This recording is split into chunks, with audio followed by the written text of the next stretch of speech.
Me encanta la televisión en vivo, se van a meter entre medio, ustedes los van a ver, Cristian Bofill y Alfredo Yoñán, que vienen al panel de columnistas, donde ya están Gonzalo Miller y Pía Mundaca. Bienvenidos. Voy a partir con ustedes porque ustedes han sido los más puntuales en este programa. No, sí, Bofill y Yoñán también, lo que pasa es que no habían entrado al estudio todavía. ¿Cómo están? Buenos días. Está pasando en estos momentos. Mira, ¿viste? Sí. Un momento televisivo también. Momento televisivo. Así es, mira, y pasa calladito. Como que si nadie ¿Cómo lo están, ve. Alfredo? Buenos Claro, días. hola, buenos días. Disculpen el atraso, pero dio el niño. Cumpleaños de mi hijo, todo. Ah, muy bien. Todo. Así Todo es. bien. Ya, ¿qué es lo más importante de la semana, Pía Mundaca, para ti? Parto yo. Para mí lo más importante, bueno, han pasado cosas bien notables esta semana, pero Sí. no puedo eludir el hito que el 4 de agosto se cumplieron 30 días de funcionamiento de la Convención Institucional. Ahí viene entrando Cristian Bofill a tus espaldas también. ¿Cómo está, Cristian? No vaya a Buenos pasar días. desapercibido ese tema. Aquí nadie pasa inadvertido. Exacto. Nada. Me parece muy destacable porque hace 30 días ya estábamos todos sintiendo todas las emociones posibles aquel domingo 4 de julio, Es donde verdad. le agradecimos mucho a Carmen Gloria Valladares, pero ha sido un mes intenso donde ha pasado mucho y yo creo que hay cifras que revelan que hoy día ya tenemos una mesa funcionando con siete vicepresidencias funcionando, 8 comisiones provisorias también que han estado trabajando arduamente e incluso muchas de ellas ya están con audiencias públicas. Esta semana la presidenta Elisa Loncón y el vicepresidente Vaz hicieron una rendición de cuentas de todos los números que lleva la convención y de hecho el Comité Externo de Asignaciones ya fue aprobado por unanimidad y esos hitos yo creo que hay que celebrarlos y van marcando camino de lo que esperamos que sea el funcionamiento de la convención también. Comité Externo de Asignaciones que es literalmente externo, no son convencionales. Así es. Los que van a supervigilar cómo se gasta la plata de las Así, asignaciones. o sea, está una persona de la Cámara de Diputados, otra persona del Consejo para la Transparencia, Tesorería, distintas instituciones que fueron convocadas y yo creo que es una noticia que hay que destacar, que me parece muy positiva y esperamos que vaya marcando el ritmo de lo que va a seguir de aquí en adelante. Lo más importante de la semana, primer mes de la convención para Pía Mundaca. Para ti, Gonzalo, ¿qué fue lo más importante? Mira, una semana han pasado muchas cosas, pero hay una que me preocupa muchísimo, que es nuevamente falla un operativo para hacer cumplir el Estado de Derecho en Temucuicui. Y falla, no como en muchos otros casos, ¿no? Sino que falla por la incapacidad de entrar en ese territorio, por la defensa armada que se hace de ese territorio. Es decir, lo vimos fracasar en enero, un operativo antidrogas, ¿recuerdas? En ese mismo territorio donde terminó siendo asesinado un inspector Claro, ahí fue más trágico. de la PDI. Sí. Hoy día vuelve a fracasar y hemos visto fracaso tras fracaso. ¿Y por qué es preocupante? Porque cuando en nuestro país está viviendo, ¿no es cierto?, un momento muy complejo respecto al narcotráfico y la violencia, ver fracasar a las instituciones que tienen como misión hacer cumplir la ley es muy preocupante y es realmente duro. Ahora, la descoordinación entre los poderes es un segundo elemento que agrava, creo yo, esta situación. ¿Por qué? Porque finalmente... O sea, digo, ¿por qué hablas de descoordinación, digamos? Porque el cumplimiento que se estaba haciendo ayer era algo que las propias policías habían advertido, ¿no? Al personaje que se estaba buscando ayer para hacer cumplir una resolución judicial y que ingresara a prisión preventiva, ya se la había detenido pocas semanas antes a propósito de que estaba en un hospital. Lo había hecho la propia PDI. Tal cual. Lo alcanzó a tener algunas horas y fue liberado por el Poder Judicial. Se le advirtió al Poder Judicial la imposibilidad o mayor dificultad de un segundo. Además, el riesgo que se implica, ¿no? El riesgo que implica una segunda captura y no fue advertido y finalmente es ese tipo de descoordinación entre el Poder Judicial, las policías, los que pone a un Estado de Derecho que aparece en absoluta debilidad frente a las bandas organizadas y frente a las bandas criminales que están operando. Cierra un círculo que es preocupante. La verdad, duro, preocupante para aquellos que creemos en el Estado de Derecho y en el cumplimiento de las normas. Vamos a hablar de eso con Juan Francisco Gali en el programa de hoy, el subsecretario del Interior. Alfredo Yoñán, para ti, lo más importante de la semana.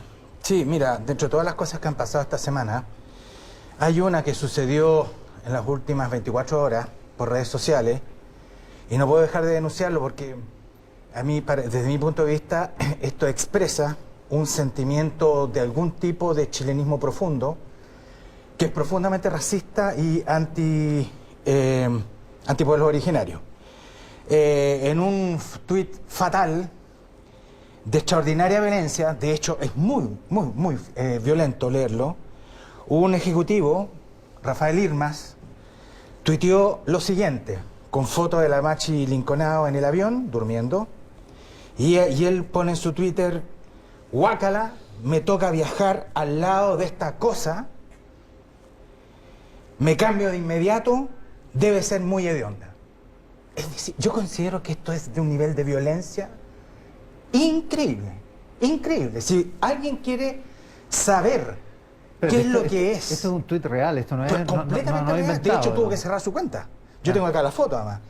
Mira, es decir, si alguien quiere saber lo que realmente quiere decir racismo, es esto, porque este es un racismo, Es un compendio de prejuicios. pero completamente en ese- acompañado en- de cosificación, Sí. de deshumanización de la persona. Y después de esto, cuando hay violencia a gran escala, sabemos lo que viene. Realmente no podía no denunciarlo, porque es demasiado violento. Demasiado violento. Y atiende además otro de los debates de la semana, porque dentro de lo que hay, dentro de la controversia por la presencia de la almirante Arancibia en la Comisión de Derechos Humanos en la Convención, subyace también otro tema, que es el de la corrección política, porque ha habido acusaciones de racismo, de expresiones de odio, súper ligadas a determinados comentarios, y bueno, habría que debatir también cuándo hay racismo, cuándo hay expresión de odio, y cuándo no, digamos, porque en este caso es evidente, es palmaria la definición y me parece que está súper correcto como tú lo describes. Cristian Bofill, para ti lo más importante de la semana.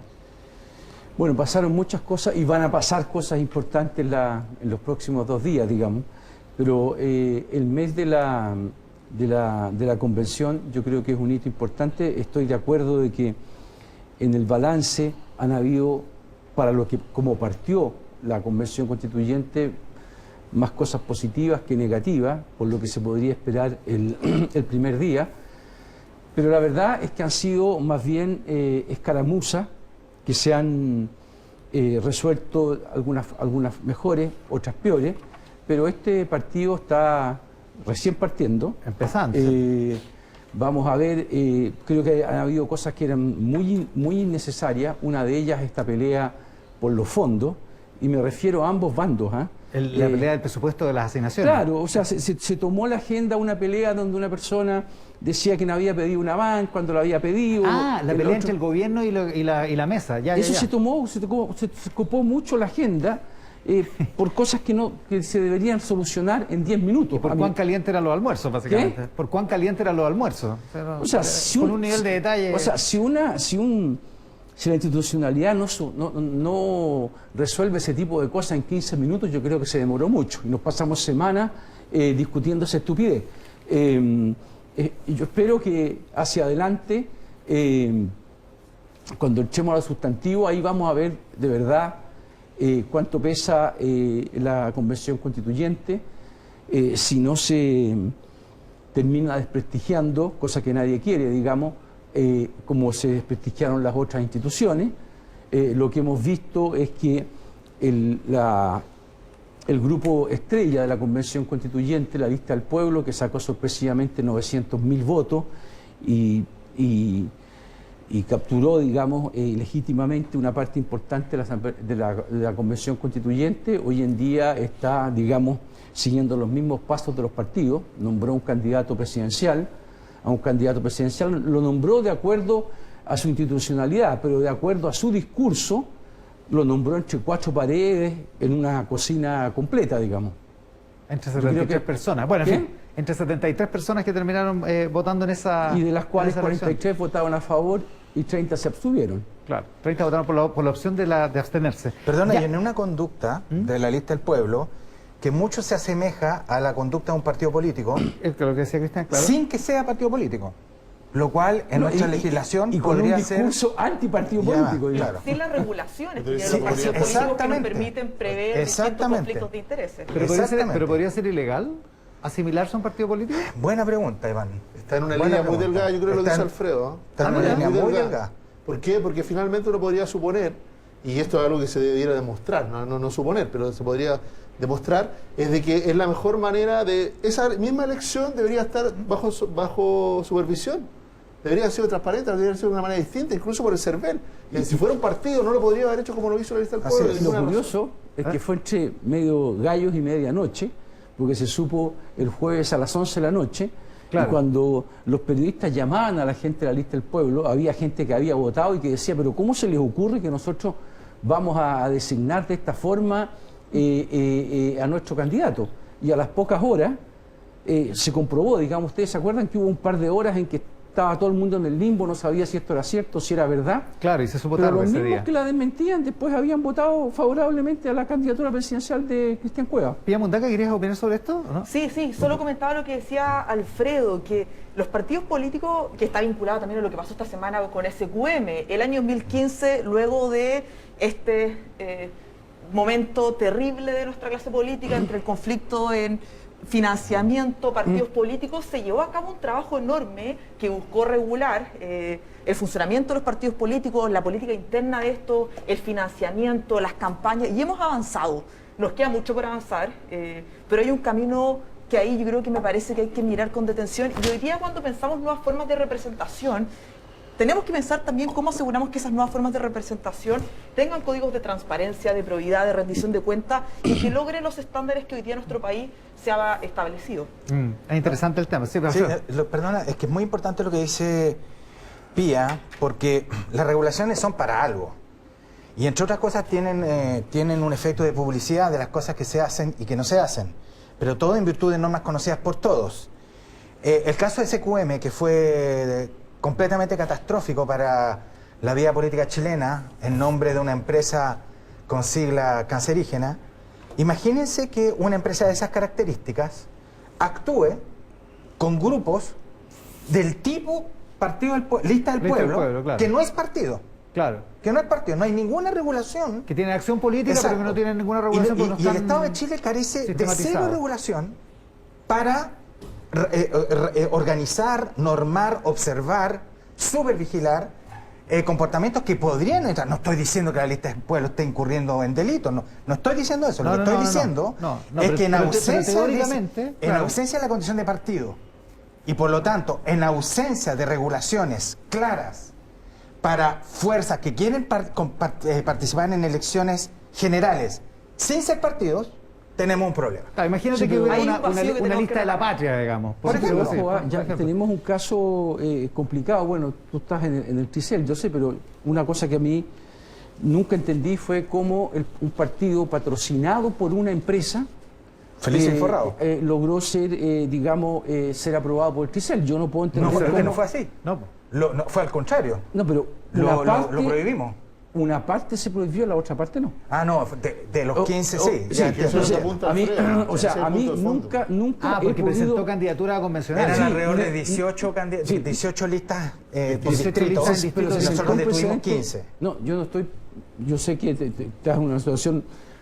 No te puedes poner dos sombreros al mismo tiempo, digamos, pero a mí nunca entendí cómo el CERVEL pudo, digamos, Dejó pasar darle algunas el de esas visto listas, bueno digamos. a una lista patrocinada abiertamente por una empresa como era la empresa Felices y Forrados de Gino Lorenzini. Pero Eso ahí, para hay, mí- pero ahí hay un ejemplo, es exactamente lo que Claro, estaba, de lo que claro, estaba hablando es porque Alfredo. ahí no habían pruebas suficientes. en ese Gonzalo caso. Miller. Y un ejemplo muy claro, porque en el fondo un funcionario público, incluido el CERVEL como institución, solo puede hacer lo que la ley le permite. Así es. ¿Ah? Eso es muy estricto. Y por lo tanto, las listas que cayeron, las 15 y las 3 que pasaron, es porque había una diferencia. Así es. Las otras apelaban directamente al nombre. Era de la felices empresa. y algo, sí. Y por eso se hizo mucho más fácil que pudieran cumplir con el mandato, no por falta de voluntad, sino porque, de nuevo, cuando tú empiezas a confundir instituciones con otras, partidos, con otras agrupaciones, con otro tipo de formato, que tienen sus propios canales, no es que no los tengan. Tú puedes ir como independiente. Tú Yo puedes tengo la ir. mejor El tema opinión es de cuando tú empiezas a Cervera. confundir lo que es propiamente un partido, que tiene, como decía Pía, obligaciones de transparencia, tiene un montón de Financiamiento obligaciones. público. La empiezas a confundir Además, con otro tipo de agrupaciones que no las tienen, no necesariamente tienen la obligación de cumplir ninguna de ellas, se nos producen este tipo de confusión. Yo tengo la mejor opinión de CERVEL, pero insisto en que era nítido y transparente de que esas listas que se aprobaron eran patrocinadas por Gino Lorenzini y por la empresa Felices y Forrados. Pía Y Mundaca. ojo con que ahí fue muy evidente que estaba detrás Felices y Forrados, pero ¿qué pasa para aquellos que no están evidentes? Exacto. Claro. Y nosotros Si necesitamos se diera que el caso de que, en que no es tan evidente. Y que en claro. el fondo, yo no estoy acusando de eso a la lista del pueblo, también quiero ser súper enfática, pero tenemos que saber cómo se financian hoy día las campañas, quién está detrás de los grupos. La ciudadanía tiene derecho, en eso hemos avanzado. Entonces, cuando discutimos cómo lograr representación o que puedan participar con otras reglas del juego grupos de independientes, tenemos que pensar también en todo aquello que tienen que cumplir los partidos políticos y que hace 5 años atrás o 6 años atrás en nuestro país no existía. Si hemos dado esos pasos hacia adelante, no podemos retroceder y mantener el estándar, me parece que es fundamental. Claro, y hay que reconocer que después del caso Penta-SQM, de los casos Penta-SQM, la legislación efectivamente cambió después de la comisión Engel. Ya que siguen mejorando, ¿no? Porque hay solo 2 años de prescripción, es muy poco. Lo que pasó esta semana es una propuesta de la comisión Engel que no se ejecutó, porque si no podríamos haber en el caso de los 34 exacto, de las personas que donde el servicio ¿Será hay que sacar de este juego al director de impuestos internos? Hay que sacar de esto al servicio electoral también para delitos para los delitos electorales. Claro, para los delitos electorales. Sí, ya, pero los quiero devolver a una cosa porque todo esto es, como les decía, más bien teórico, la posibilidad y el riesgo que hay en la legislación. El punto es que no hay teoría en que ha habido controversia en la convención y ha habido acusaciones de racismo porque la Machi Francisco Linconado, porque la propia presidenta de la convención también lo ha denunciado en ese mismo sentido, han estado en medio de la controversia a partir de la presencia del convencional Arancibia en la Comisión de Derechos Humanos. ¿Cómo ven el asunto, Gonzalo? Mira, yo creo que hay un funcionamiento muy dispar en las distintas comisiones. A mí no me llama la atención que haya sido en esta comisión específicamente donde se produjera el enfrentamiento, que es la Comisión de Derechos Humanos. Ahí tiene presencia una izquierda que realmente tiene una sola verdad y no tolera otras visiones respecto de la misma realidad. Y eso es lo que ha generado el enfrentamiento, porque incluso en el léxico que se utiliza en la acusación hacia Jorge Arancibia, convencional Arancibia, se dice no es lo que haya hecho, porque no hay ninguna demostración, sino lo que él representaría. ¿Ah? Y se produce ese choque muy brutal de descalificación y en una lógica de cancelación. Decirle, tú no puedes estar aquí. En cambio, uno mira otras comisiones, como las comisiones de descentralización, y otros están funcionando en un aspecto absolutamente distinto. Yo creo que, o entendemos que democráticamente tienen que conversar, no solamente en esta comisión, no solo en este comité, en toda la Convención Constitucional, personas que piensan distinto y a veces tienen posiciones antagónicas respecto de la realidad, presente y pasada. Si eso no lo logramos construir, la verdad es que el camino va a ser bastante pobre, ¿no es cierto?, en términos de la discusión. Alfredo Ñoñán. No, lo que pasa es que la presencia de el ex senador Arancibia, y recordemos, ex comandante jefe de la Armada, y recordemos, ex miembro de la Junta Militar de Gobierno, no, ex decano de Pinochet. ¿Ah? Fue ex decano de Pinochet, no fue pero no estuvo en la Junta. Ah, ya, ex decano de Pinochet, ex decano de Pinochet. A lo mejor le hubiera gustado pero, estar en la Junta, pero fue ¿no? miembro de la Junta Militar post-Pinochet. Eso sí. Sí, pues. Es que ahí ya no había. Junta militar post-Pinochet. Ahí ya no había Junta Militar. Era el comandante jefe de la Armada. Porque era comandante jefe de la No, Armada. nombró Frey el 93. Sí, bueno, el punto es el siguiente. Yo creo que de verdad había mejores nombres en Chile Vamos para integrar a alguien legítimamente en la Comisión de Derechos Humanos y no logro entender ¿Tú crees que le el hicieron a nombramiento. propósito? Es que, sí, es que yo en esto no ¿Como creo provocación? mucho. Es que yo en esto no creo ni en los azares ni en el vegeto vascuero. Es como evidente, es como evidente que teniendo 37 convencionales, 37 donde elegir, se elige al peor de los convencionales. Justamente al que polariza, al que tensiona esa Comisión de Derechos Humanos, en donde está presente la Machi Linconado, en donde hay grupos de distintas índoles, grupos de izquierda, muchos de ellos con historiales de represión en el cuerpo y en sus familiares. Es decir, a mí me parece que a lo menos fue un error, a lo sumo, una provocación. Cristian Bofill. Yo pienso que esta es una de esas escaramuzas que ni nos vamos a acordar en 6 meses más, dependiendo obviamente de lo que pase dentro de la Comisión de Derechos Humanos. Pero yo separo 2 cosas. Uno, ¿por qué Vamos por Chile tomó esa decisión? Y yo creo que eso puede ser una cosa que da para mucho, que puede ser muy cuestionable. Si tú estás en minoría, lo que necesitas es construir puentes y a lo mejor no es la persona más adecuada para construir puentes. Pero tiene todo el derecho de estar ahí y una vez que se le presenta, equivocadamente o no, porque eso puede ser un error, digamos, del punto de vista que mencioné, una vez que se le presenta tú no puedes aceptar vetos en una convención constitucional. Porque si tú empiezas a aceptar el veto de que Jorge Arancibia que una persona que no cometió ningún delito, no está acusado en nada en tribunales y fue elegido y por lo tanto tiene los mismos derechos y deberes y la misma legitimidad que cualquiera de los otros 154 convencionales, una vez que él está ahí, para mí vetarlo no es aceptable. Pía Mundaca. Yo 3 cosas al respecto. La primera es que no comparto tanto con Gonzalo esta evaluación negativa respecto a las otras comisiones de la convención, sobre todo porque he estado leyendo lo que ha dicho, o sea, porque tú me decías que Derecho Humano ha funcionado muy distinto a las demás comisiones. Celedón, que es el coordinador... La de Derechos Humanos mal. La de Derechos Humanos mal. Claro, sí. eso Ahí es donde se rompe el voy. fundamento, las otras comisiones están funcionando. No, sin pero ningún problema. yo creo que este es un hito particular que de hecho Celedón, el convencional, que tiene una larga trayectoria en defensa de derechos humanos, ha sido muy claro en decir que acá no hay un veto a Arancibia, que ha habido un buen espíritu de discusión dentro de su comisión y que de hecho él dice muy claramente que esto es un tema que tiene que ver la comisión de ética. Nadie lo está censurando ni vetando y yo comparto con que la legitimidad de él respecto a su participación en la convención no puede estar en duda porque fue una persona electa democráticamente. Que otro le diga, sabe que mejor váyase de aquí. No, pero pasar a una comisión de ética ya. ¿Por qué pasas a una comisión de ética a una persona que... ¿Pasa qué?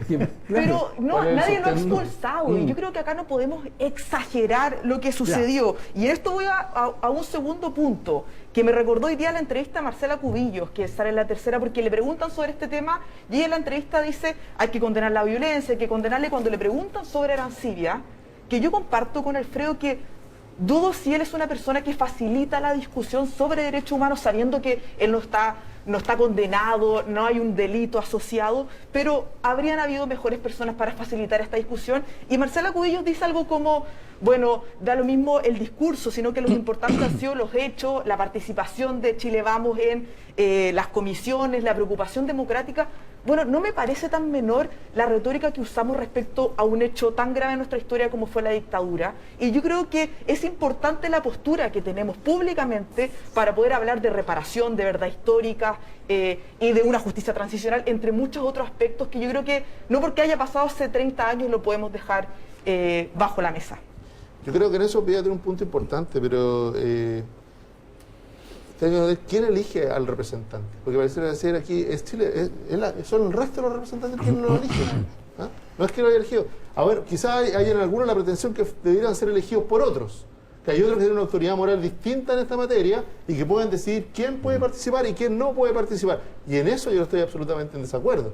De hecho, para muchos, y así se desvió, creo yo, fuertemente la conversación, para muchos la presencia incluso de Francisca Linconado era también una agresión por producto de sus propias participaciones. Lo dijo así Ruth Hurtado, lo dijeron varios de los representantes de la Araucanía. Entonces empezamos a entrar en la lógica de la descalificación y en la lógica de la cancelación, decirle si tú eres un otro válido o no para conversar conmigo. Pero, Gonzalo, y yo creo que en eso es lo que realmente le puede hacer daño a la convención y la puede hacer fracasar.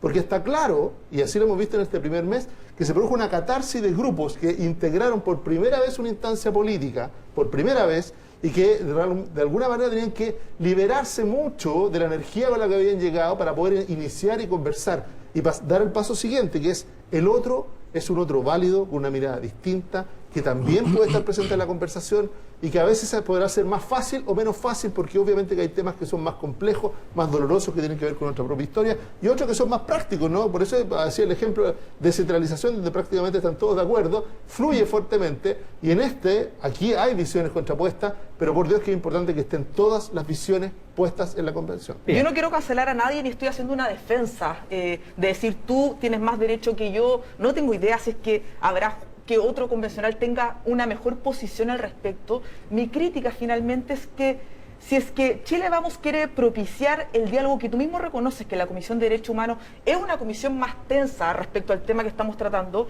si yo como coalición quiero que la discusión haya avance y que los puntos de mi sector estén representados, tengo serias dudas si es que Arancibia era la mejor persona para que esa discusión se llevara a cabo. Ese es mi único punto. Yo creo que hay gente en propio Chile Vamos que tiene más que serias dudas si era la persona más adecuada, pero es muy diferente de ahí a decir que tiene que renunciar. No entiendo por qué tiene que ser llevado a una comisión de ética, digamos. O sea, ¿por qué tienes que llevar a una comisión de ética a una persona que tiene los mismos derechos para estar ahí? Entonces lleva a más personas a comisión de ética o a lo correcto no lleva a ninguna.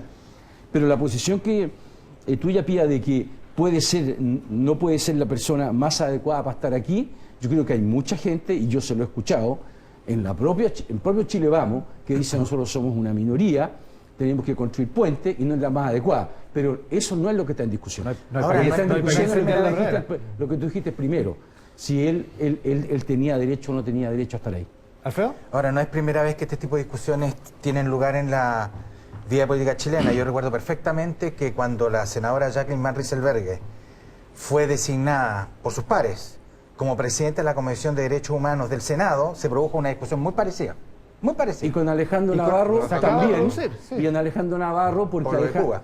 porque Alejandro Navarro Y Venezuela. apoyaba y apoya con fervor a Cuba, a Venezuela y a Nicaragua. Eso es normal. Pero es diferente, digamos, lo que está pasando aquí ahora. Ahora, nadie por lo demás, pasó a la comisión de ética y a Jacqueline Van Rysselberghe. No. Ni a Navarro. No. por por eso, esto. nadie lo pasó y nadie dijo que no tenía derecho a estar ahí, hubo un ¿Bien? reclamo. Sí, sí. ¿Pía? ¿No? Todo dicho. Pía Mundaca, Gonzalo Miller, Alfredo Yoñani y Cristian Bofil están conversando de actualidad política esta mañana acá en Mesa Central. Otra de las cosas de la semana se mencionó en el primer bloque, en la lista del pueblo elige un candidato presidencial. Ya ha separado aguas con los representantes de la lista del pueblo en la convención, pero desde el punto de vista político, irrumpe la carrera presidencial, ¿cómo van todos los demás ahí con esa candidatura? Es la pregunta obvia. ¿Cómo lo ves, Pía Mundaca? A ver, yo no tenía entre mis nombres posibles que iba a ser Cuevas el candidato de la lista del pueblo, que a todo esto escuché una infidencia en la radio de Cristian Bofil muy entretenida al respecto, que lo voy a dejar ahí por si él después la quiere traer a colación. No, pero no es nada, no es ninguna infidencia del Sí, otro ya lo mundo. dijo Todo en el la mundo- radio. No hay Sí, ya lo dijo en la radio. Todo el mundo lo sabía. No, que el 2011 el candidato presidencial de Boric, cuando se lo preguntamos en una conversación informal, era Cristian Cuevas, pero no creo que eso sea un secreto en esa época de lo que él pensaba, digamos.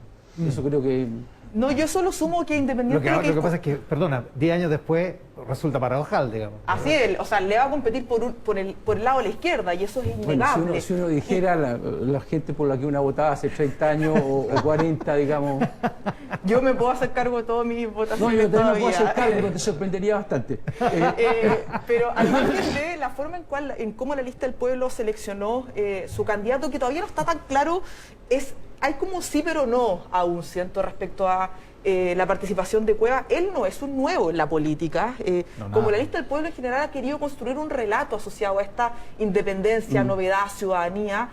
Cuevas ha enfrentado varias elecciones, tiene varias militancias en el cuerpo, siempre ha sido un hombre de izquierda, que esto no lo digo como algo malo, yo no vengo a condenar la participación política colectiva, todo lo contrario, pero habla de alguien con herramientas también para enfrentar la elección, pero con una tensión evidente con la retórica que ha construido la lista del pueblo. Y algo que me gustaría destacar también es que él renuncia a Convergencia Social luego que Gabriel Boric se hace parte del acuerdo de noviembre que permitió que se iniciara el proceso constituyente, y en aquella carta, que si bien dice nos vamos a seguir encontrando dentro de la izquierda, es bien claro en hacer una fuerte crítica en decir, bueno, Convergencia, un poco por la decisión de Gabriel Boric, termina siendo un partido que funciona bajo las lógicas elitistas, patriarcales de todos los demás partidos, y yo creo que ese quiebre puede ser relevante en cómo se afrontan las discusiones presidenciales, porque Gabriel Boric tomó una decisión que yo creo que fue bien clara, evidente, sobre un camino institucional para resolver los conflictos. Ahora, tenían tesis políticas distintas desde antes,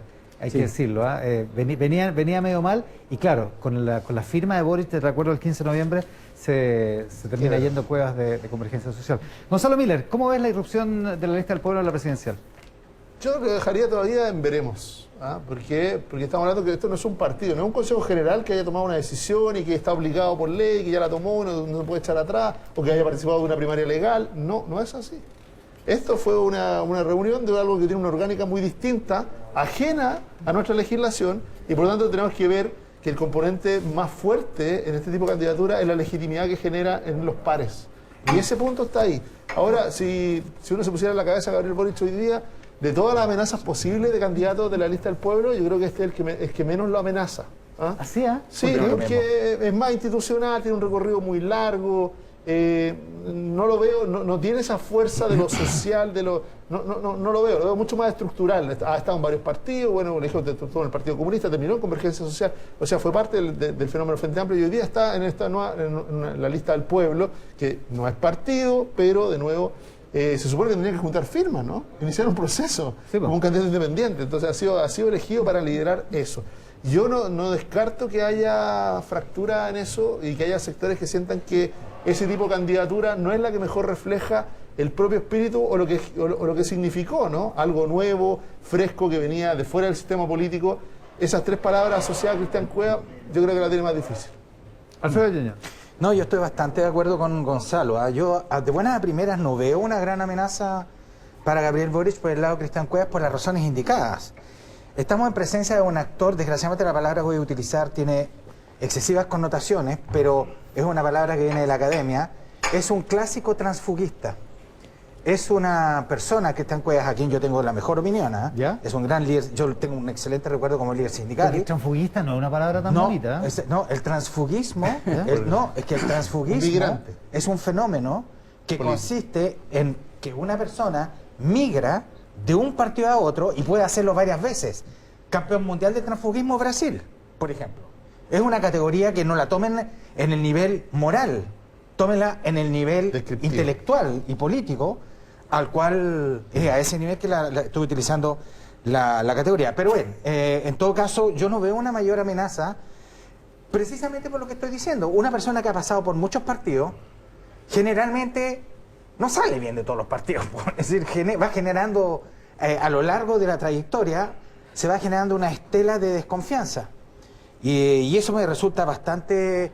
me parece bastante evidente que es el problema que hay que tener que sortear. A lo cual agregaría, si mal no recuerdo, leí en el famoso comunicado de la lista del pueblo que hubo un 40% del universo, que eran 83 personas, una cosa así, que votó, que se abstuvo. El 40%. 30 abstenciones. Fue 43-30. Ah, 43-30, ya, por ahí. Pero agregaría algo más. Yo tengo peros en las condiciones legales de posibilidad. Porque tiene que juntar Cristian Cueva 33.000 firmas. Poquito más de 33.000 firmas. ¿Ya? En 15 días. En 15 días, porque el proceso de creación de candidatura es el 23 de agosto. Llegamos al 23, claro. El 23 de agosto. Boric Si lo hacen, juntó 17.000 en tres, ¿ah? ¿Cómo? Boric juntó 17.000 firmas en tres. Está bien, Ayudó al está PC, bien. pero... No, y te doy un dato más. Fabiola Campillay, que va de candidata a senadora, ya lleva 10.000 en 3 días. En 3 días. No, Okay. no, si todo eso está bien. Es posible. Es teóricamente Todo es posible en posible, este pero ya no me resulta tan obvio juntar 33.000 firmas en 15 días que van quedando. Y yo les adelanto una cosa más a propósito de Fabiola Campillay, para que lo empiecen a tomar en consideración. Vamos derechito a un choque de trenes de proporciones bíblicas en la región metropolitana a escala En la senatorial. En el Senado. En el Senado. Porque ahí va a competir Fabiola Campillay, que necesita 13.000 y tantas firmas y las va a conseguir, no creo que no tenga dificultades para eso. Va a competir Pamela Giles, va a competir Guillermo Tellier. Pamela Giles la tiene en stand-by la decisión. Yo creo que producto francamente de Fabiola Campillay. Es que yo creo que a la izquierda le remeció el escenario, todos los que tenían deseo de ser senadores. Y agreguemos a alguien de Unidad Constituyente, a alguien del Frente Amplio. Karina Oliva quizás quiere ser senadora. Karina Oliva, y agreguemos a Chile Vamos, evidentemente. Es decir, yo creo que la senatorial cinco, ¿no? va a Son ser... Cinco senadores. Curules. La senatorial va a ser una cuestión bien de terror, digamos. Cristian Bofill. No, yo creo que Cristian Cueva representa una amenaza y una oportunidad para Boric. No estoy tan seguro de que la amenaza no sea para nada, digamos, importante. A propósito del transfugismo, es verdad que en países como Brasil tú puedes irte a dormir del PC y despertarte en la UDI. Eso ha pasado. En el caso de Cristian Cueva, yo creo que él tiene una trayectoria bien coherente dentro de lo que es o sea, no hay un paso de un lado hacia otro, sino que manteniendo más o menos las mismas ideas que siempre ha mantenido. Yo siempre he creído que aquí en Chile los conversos, y que no creo que sea el caso de él, tienen un castigo muy mayor, lo que puede ser grande, bueno y puede ser malo, pero la otra vez estábamos hablando fuera de cámara con Pía y la verdad es que aquí el tipo que es converso es como si uno tuviera que estar en una posición política determinada en su vida y si fuera a dar un paso al lado es como Pero en fin, yo creo que al PC le costó mucho y no la ha digerido todavía, la está digiriendo con una velocidad que las boas digieren, digamos, cuando se comen un buey, su derrota con Boric. Creo que en la Convención Constituyente hemos visto coqueteo muy fuerte, se están armando bloques más bien lista al pueblo PC y Frente Amplio PS, por lo tanto, yo no minimizaría el peligro que puede representar en su flanco izquierdo Cristian Cuevas, no lo minimizaría para nada. También diría, digamos, respecto del tema histórico, no hay que olvidarse que Allende, cuando fue candidato por el Partido Socialista en 1970, hubo más abstenciones que votos a favor en el comité central. Del Partido Socialista. Del Partido Socialista. O sea, estas cosas no son tan así. Pero yo tengo la impresión de que la oportunidad que tiene Boric es que Boric ha venido dando pasos, digamos, más hacia el centro, por usar alguna expresión que hoy día está muy vilipendiada, después de las primarias, pasos que no son vistos con comodidad por el PC. Al mismo tiempo, Unidad Constituyente no podría estar peor de lo que está ahora. O sea, básicamente el último debate mostró eso. Por lo tanto, yo creo que es una amenaza y una oportunidad y yo no minimizaría ninguna de las dos. Gonzalo Miller está viendo la palabra. Sí, porque las listas parlamentarias van a jugar un rol. Sí. Eso es lo que gatilló Alfredo y que le hemos dado continuidad a la conversación. Y recordemos que para las listas quedan 2 semanas igual, digamos, o sea, el mismo 23. La lista parlamentaria tiene que cerrarse a los 23, más allá de los nombres y la lógica de los pactos. Al Partido Comunista, ¿por qué le ha costado tanto digerir la derrota? Porque es una apuesta altísima, no la había hecho nunca. Recordemos, el Partido Comunista siempre había ido detrás del más probable ganador de la elección presidencial y había negociado parlamentariamente. Siempre.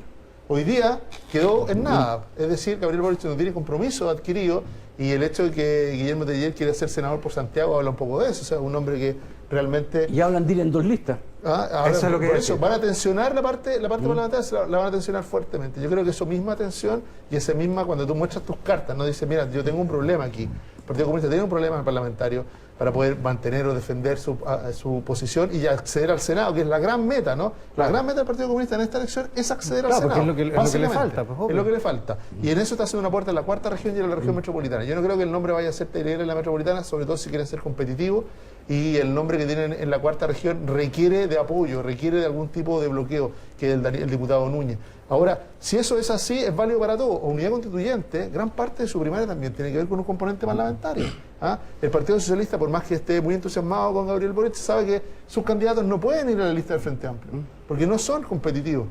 Entonces tienen que estar buscando una alianza distinta. A pesar de que les gustaría estar presidencialmente en un lado, parlamentariamente necesitan competir con PPDs, con DCs, con radicales, porque ahí adquieren mayor electibilidad. Claro, por eso están en la primaria del 21. Digamos. Oye, solo para complementar, ¿sí? Y le echo la palabra a Pía, el PC va a tomar la decisión entre ayer y hoy, si va en 2 listas o no. Es inminente. La decisión de ir en 2 listas. ¿Qué es lo que dice Guillermo Teller? Bueno, explíquenme cómo vamos en una sola lista. Ayer venía un muy buen reportaje en Exante, en donde se explica bien el mundo interno. El mundo interno del Partido Comunista en donde hay 2, no voy a decir almas, porque en el Partido Comunista no hay 2 almas, hay solo una. Pero hay sensibilidades en donde está Teller por una parte y Lautaro Carmona, mi gran sorpresa, por la otra. Por lo tanto, es algo que hay que seguir con detención. Yo creo que en ambas posturas hay racionalidad. Es decir, de verdad no es algo arbitrario. Hay buenas razones para tomar. No es una locura, digamos. No. Pero mi duda es cómo esta posibilidad de ir divididos en la parlamentaria mira también la señal de gobernabilidad de Gabriel Boric, que es, a propósito de las últimas semanas se habla mucho de gobernabilidad, que le va a dar gobernabilidad al país. Yo creo que hay una lista de cosas que tienen que suceder para que hablemos realmente de gobernabilidad, pero ser presidente de Chile sin tener los votos en el Congreso es algo que claramente no va en la línea de la gobernabilidad, y yo creo que uno puede triunfar en las elecciones presidenciales dividido, pero no puede gobernar dividido. Y no sé si es que va a tener un impacto dentro de las posibilidades y la señal de Gabriel Boric hacia el país, cómo se vayan a dar estas negociaciones parlamentarias. Yo creo que ahí le puede dar puede haber un efecto en la forma en la que él se planta como próximo presidente de Chile, si es que quiere serlo. Cristian Bofill. No, lo que tú has descrito es la tragedia de América Latina. Y por eso que hay corrupción y hay inestabilidad, porque los gobiernos se eligen sin mayoría parlamentaria. Entonces, en la mayoría de los países esa mayoría se conquista por la vía de un maletín, para decirlo, digamos, de una forma metafórica, y en otros se conquista, digamos, haciendo concesiones de programas o poniendo gente en cargo, dentro de lo que es la racionalidad, digamos, de la política o la decencia de la política. Pero yo creo que es muy difícil que un gobierno se elija con mayoría parlamentaria, y eso dificulta mucho. O sea, lo que hablábamos antes de Brasil, podríamos hablar de Perú. Y en los países que se elige, lamentablemente se pasa la máquina, como estamos hablando de Argentina, donde el peronismo pasa la máquina completa, o en países donde se disuelve el Congreso de una vez por todas, digamos. Ahora, lo que pasa es que hay muchos que ya están sacando la cuenta de que esta Cámara de Diputados se va a conformar más o menos como se conformó la convención. La pregunta es si esa cuenta se puede sacar así de fácil o no, Gonzalo. Yo creo que va a estar atenuado porque ya la convención además ha dado sus propias luces. Y además, hasta ahora por lo menos, las 2 semanas, no sabemos si van a competir con las mismas reglas. Hasta ahora no es así, no van a competir con las mismas reglas. Parece más o menos que no, ¿no? No sé, hay 2 semanas. Aquí a esta altura hay 2 semanas y pues 2 semanas puede ser mucho. Una vida. Puede ser que en 2 domingos más estemos conversando cómo se adaptaron las reglas. Pero hasta ahora no es así, no son las mismas reglas, pero sí hay una luz hacia dónde. El proceso de fragmentación tampoco parte con la Convención Constitucional. El proceso de fragmentación política lleva 10, 15 años y en alguna manera las reglas electorales lo habían contenido, cambio de reglas electorales, el sistema proporcional se desbandó. Los gobiernos de los presidencialismos de minoría, como el que tiene hoy día Sebastián Piñera en propiedad, lo tuvo Bachelet de una manera impropia. ¿Por qué? Porque también una parte de su mayoría se le fragmentó. Producto de lo mismo, se le fragmentó. Las 2 veces, habiendo sido elegidos juntos como mayoría, se le fragmentó y le causó bastante problemas. Al presidente Piñera partió así con el presidencialismo en minoría y eso va a ser agravado sin importar quién gane la elección presidencial. No va a tener mayoría parlamentaria. ¿Por qué? Porque el sistema está hecho para otra cosa, no está hecho para dar mayoría. No está hecho para dar gobernabilidad. Por lo tanto, ya en nuestra cabeza de politólogo vamos a tener que desacoplar eso en el caso chileno. Pero está hecho para construir alianzas. No va a poder pedirle como un requisito. Claro, ¿y qué puede pasar, Pía? Porque ahí hay un punto clave. Hasta ahora nosotros tenemos fragmentación en el Congreso. Ahí se quiebra. Se trancan las leyes, no pasa nada. Pero tenemos un Ejecutivo que, aunque sea elegido con mayoría y tenga minoría en el Congreso, opera dentro de lo posible. Operó el gobierno de Bachelet, operó el gobierno de Sebastián Piñera. Pero, si hagamos un supuesto, si alguno de los 2 candidatos presidenciales más nombrados, o sea Boric o Sichel, ganan, y para tener mayoría parlamentaria tienen que incorporar a otros al gabinete, al gobierno, lo mismo que estamos observando en el Congreso, fragmentación y polarización, lo vas a llevar al interior del gabinete del Ejecutivo. Eso hasta ahora no lo hemos visto. Por ejemplo, ministros que renuncien por no estar de acuerdo con una medida o con un proyecto de ley, o que sienta que su lealtad está más con su partido, que es el que le permite entrar ahí, que con una coalición de gobierno que no es tal, sino que solamente la suma. Son todos esos fenómenos los que nos vamos a estar tironeando y van a saber si nos vamos a empezar a parecer más a lo que pasa en Perú o a lo que pasa en Brasil. Pero que vamos a andar por ahí en un punto de equilibrio entre esos dos. Chuta, ¿Pía Mundaca? Sí, algunos dicen que nos estamos pareciendo a Perú hace un buen tiempo en cuanto a nuestro sistema de partidos políticos. No, yo solo le acotaba a Gonzalo que nuestro sistema hoy día está pensado para que se construyan alianzas y ahí están los incentivos. Y yo creo que eso podría eventualmente ir sucediendo. ¿Pero cuáles son los incentivos para la alianza? Perdón, yo comparto eso sí que de aquí a 2 semanas yo no cerraría nada y estaría súper expectante a cómo se van dando las coaliciones, no solo entre Apruebo Dignidad, sino que lamentaría mucho que volviera a ver la tragedia que tuvo Unidad Constituyente para no inscribir primaria. Hay varias otras coaliciones que hoy día no está tan claro cómo van a funcionar y yo creo que puede pasar bastante en los 14 días siguientes. ¿Cristian Bofill? Sí, yo quería hablar de lo que es el liderazgo dentro de las coaliciones también. ¿Por qué? Porque mañana el presidente Piñera toma una decisión respecto del IFE. Si se va a prolongar el IFE, digamos, hasta diciembre. El peor error político que cometió este gobierno lo cometió en el tercer retiro. O sea, y este gobierno colecciona bastantes errores, pero no hay ninguno peor que ese. Y hoy día Sichel, digamos, para consolidar su liderazgo dentro de Chile Vamos, lo que él requiere, digamos, es una bancada disciplinada, lo que da señales de gobernabilidad, lo que se refería Pía, y también, digamos, de liderazgo Por lo tanto, la decisión que toma el presidente, que es una decisión complicada, porque por un lado, simplemente prolongar el IFE con los temas de empleo que hay, sin que tenga incentivo en el empleo, es complicado, no prorrogarlo, pero el presidente se equivocó tanto en la otra, y Sichel ha jugado, la primera carta importante que él ha jugado es a disciplinar a la bancada de Chile Vamos, a decirle los que se salgan de la fila no están conmigo, y a hacer una presión muy fuerte porque el presidente tome una decisión que no termine redundando como la otra vez en una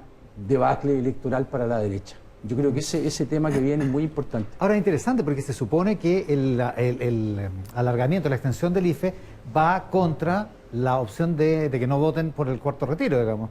La pregunta es, ¿cuál va a ser el incentivo? Una vez que el cuarto retiro pase a la sala, ¿cuál va a ser el incentivo de los parlamentarios de derecha, a pesar de tener la extensión del IFE, de aparecer votando contra la política pública? A mí me da la impresión de que la prolongación del IFE versus el cuarto retiro no es una dicotomía solo que se instaló en el oficialismo. Yo creo que hay mucha gente que está en contra en la propia oposición. O sea, yo creo que ahí es una decisión que está en las manos del presidente, y es de esperar que esta vez tome una decisión política y económica sensata, no como la que tomó la última vez, que fue la peor de las decisiones que ha tomado su gobierno. ¿Gonzalo? Sí, mediante, olvidemos 5 minutos de la política pública, porque si fuera por política pública no habríamos tenido ni primero, ni segundo, ni tercero, no, claro, no estaríamos hablando del cuarto retiro, son desastres en lógica de política pública. Pero en lógica electoral y política, obviamente que el gobierno hoy día, yo creo que el presidente no tiene ningún margen en esto. Por lo mismo que decía Cristian, producto de que sus errores con el tercer retiro le pasaron la cuenta durísimamente a su coalición en las elecciones. O sea, no tiene ningún margen que no sea extender el IFE hasta diciembre. En eso se lo han pedido sus partidos, se lo ha pedido el propio candidato presidencial, se lo han pedido todo. No, la pregunta es si va a cobrar algo a cambio. Yo creo que en eso, por ejemplo, yo creo que hay dos cosas que no sé si puede cobrar o no, pero ¿estamos viviendo un buen momento de la pandemia? Sí. ¿No hay ninguna duda que vamos a tener un recrudecimiento producto de Delta? No, ninguna. O sea, no hay que ser experto para saberlo. Esto va a venir. La única duda es la cuantificación. ¿Qué tan dura va a ser, qué tan duro nos va a golpear Delta? Porque ha golpeado en todo el mundo. Nosotros no somos mejores que todo el mundo, y algo que tenemos que aprender, tampoco somos peores que todo el mundo. Pero ¿podemos hacer las cosas para tratar de acotarlo? Sí. Y yo creo que un elemento es esto. Tener garantizadas las ayudas hasta diciembre va a permitir de que también, incluso ese momento duro, post-pandemia, que puede ser en septiembre, puede ser en octubre, no genere el daño electoral que podría generar en otras circunstancias. ¿Alfredo? Sí, permíteme retrotraer la conversación al ámbito de las reglas. Yo creo que la próxima Cámara de Diputados, el Senado es un poco distinto, pero la próxima Cámara de Diputados va a ser muy diferente a la Convención Constitucional. ¿Por qué? Porque hay reglas muy distintas. En la Convención Constitucional había una oferta paritaria de candidatos que estaba garantizado por ley, paridad en el resultado. Nada de eso está contemplado ahora. Ahora hay una oferta del 40% de cuotas para uno o el otro género. Ningún género puede superar en un 60% al otro género. Para las candidaturas. Para las candidaturas. Agreguemos que en la próxima elección a diputados no hay elecciones de escaños reservados para pueblos originarios. Y agreguemos un último punto del cual nunca más pudimos hablar y sería interesante ahondar un poco más en eso. Para la elección de convencionales constituyentes, ustedes recordarán que a nivel de oferta hubo un 5% de discapacitados a escala de listas. Nada de eso va a estar presente en lo que se viene. Nada de eso. Muy distinta es la pregunta de las correlaciones de fuerza que se van a plasmar en la próxima Cámara de Diputados. Yo creo que ahí, y ya lo he dicho varias veces acá, yo tengo una gran duda con el abstencionismo. Vamos a ver qué pasa. Pía Mundaca. Yo sumar algo, porque comparto, o sea, es evidente que hasta el momento, como decía Gonzalo aquí al lado, hasta el momento las reglas no son las mismas de la elección parlamentaria con la de la convención, y eso determina obviamente la composición de lo que hoy día conocemos. Sin embargo, me costaría creer, la verdad, que los partidos políticos no lean ciertas señales que han sido evidentes en una seguidilla de elecciones, porque, claro, en un periodo como el que estamos viviendo, donde estamos teniendo una elección sobre otra, es más fácil para los partidos políticos, los que están negociando las listas, concluir ciertas señales de la ciudadanía que en un tiempo donde no teníamos elecciones tan consecutivas, funcionaba de otra manera, no teníamos el hecho. Hoy día hay hechos. La ciudadanía votó por rostros nuevos, a los independientes les está yendo bien, la primaria también muestra ciertas señales, entonces, al margen de que no van a estar las mismas reglas, no tenemos un congreso paritario, no van a estar los pueblos originarios de esta manera, yo creo que también hay un relato, un aprendizaje que espero que en la negociación y la invitación de ciertas candidaturas esto exista. Pía Mundaca, Gonzalo Miller, Alfredo Yoñán, Cristian Bofill, nuestros columnistas esta mañana en la conversación de política y de actualidad de los domingos. Les agradezco mucho que hayan estado con nosotros. Cuídense. El subsecretario del Interior, Juan Francisco Gari, nuestro entrevistado de esta hora en Mesa Central. Subsecretario, muchas gracias por estar con nosotros hoy día. Gracias a ti, Estar Iván, aquí y no por la estar invitación. celebrando el Día de la Niñez con sus hijos. Es verdad, suyos. ahí estaban, los vi al salir en todo caso, así que Algo espero es volver. algo es algo. Y echan de menos a su padre. Oiga, vamos por parte. Mala semana en la Araucanía. Hay una persona prófuga que se declara en clandestinidad política. Hay una operación, un allanamiento de la PDI que nuevamente se vuelve un fiasco. Afortunadamente no trágico como el de enero, pero en la práctica parece que tenemos un estado autónomo en Temuco-Cuicuy o una zona autónoma en Temuco-Cuicuy. A ver, yo no hablaría de una zona autónoma. Eso es lo que han querido instalar algunas personas. ¿Ya? Y particularmente, ¿por qué? Porque es lo que están defendiendo detrás de esta actividad, que es un negocio ilícito. Es el narcotráfico, Iván. De lo que dio cuenta el operativo de enero de este año es de un allanamiento que hizo la PDI con alto costo, porque costó la vida del inspector Morales en el ingreso a Temuco-Cuicuy, pero el resultado fue 1.277 plantas de marihuana, más de 12 kilos de droga, armas, municiones, y eso da cuenta de una actividad del narcotráfico en ese lugar. Y en el caso específico de Jorge Huenchuyán, que era el prófugo al que fuimos a buscar hace poco, entraron ambas policías a Temuco-Cuicuy a buscarlo. Bueno, a él se le encontraron 500 plantas de marihuana, Iván. ¿Qué significan 500 plantas de marihuana? Una planta puede dar entre 500 gramos y 2 kilos de droga. Estamos hablando podemos llegar a 1 tonelada de droga en el domicilio de esta persona. Es decir, esto no es microtráfico o para su consumo. Esto es narcotráfico. Pero en la práctica, más allá de las razones, si son políticas o si son delincuenciales, no lo tienen, no saben dónde está y además, en rigor, no sabemos nada de Temuco-Cuicuy. ¿El Estado sabe cuánta gente vive en Temuco-Cuicuy? A ver, Iván, yo te diría, quizás hay que volver un poco atrás, porque lo tuvimos detenido. A Jorge Huenchuyán lo tuvimos detenido. Espérese un poco, si le voy a preguntar por la descoordinación que aparente con tribunales, pero ¿el Estado sabe cuánta gente vive en Temuco-Cuicuy? No se puede hacer el censo del 2017 en Temuco-Cuicuy. Digo, hay ahí un lugar al que el Estado no está entrando. Y cuando entra, como esta semana, lo repelen a balazos por su secretario. Bueno, efectivamente, y lo que hay ahí, Iván, en realidad, es lo que vemos en el resto de Chile cuando hay presencia de narcotráfico. Comunidades atemorizadas. Si usted cree que ahí los que viven en Temuco-Cuicuy, las personas que no participan del negocio ilícito del narcotráfico, hoy día están amedrentadas. Probablemente... No sabemos, pues. Sí, bueno. O sea, ¿lo sabe el Estado? ¿Lo sabe usted? Bueno, por supuesto, Iván. Sí, al igual que en muchos barrios y poblaciones donde hay presencia de narcotráfico, hay violencia, hay armas de fuego, muchas de esas comunidades se silencian, se amedrentan por la presencia del narcotráfico. No, yo entiendo, por supuesto Y que por lo lo entiendo. mismo- Se lo pregunto por el nivel de autonomía que parece tener la zona. Si eso es lo que estoy Sí, pero es que preguntando. no hay autonomía, Iván. Tanto es así que en enero ingresamos a cumplir una orden judicial y hace pocos días se ingresó a Temuco-Cuicuy a cumplir una orden judicial. ¿Cuál es la diferencia y cuál es lo que yo esperaría? La pregunta es, ¿quiénes reciben a las policías en vez de someterse a la acción de la justicia, lo reciben con disparos y con armas de fuego? ¿Y cuál es Bueno, la son los narcos. ¿Y cuál es la solución para eso?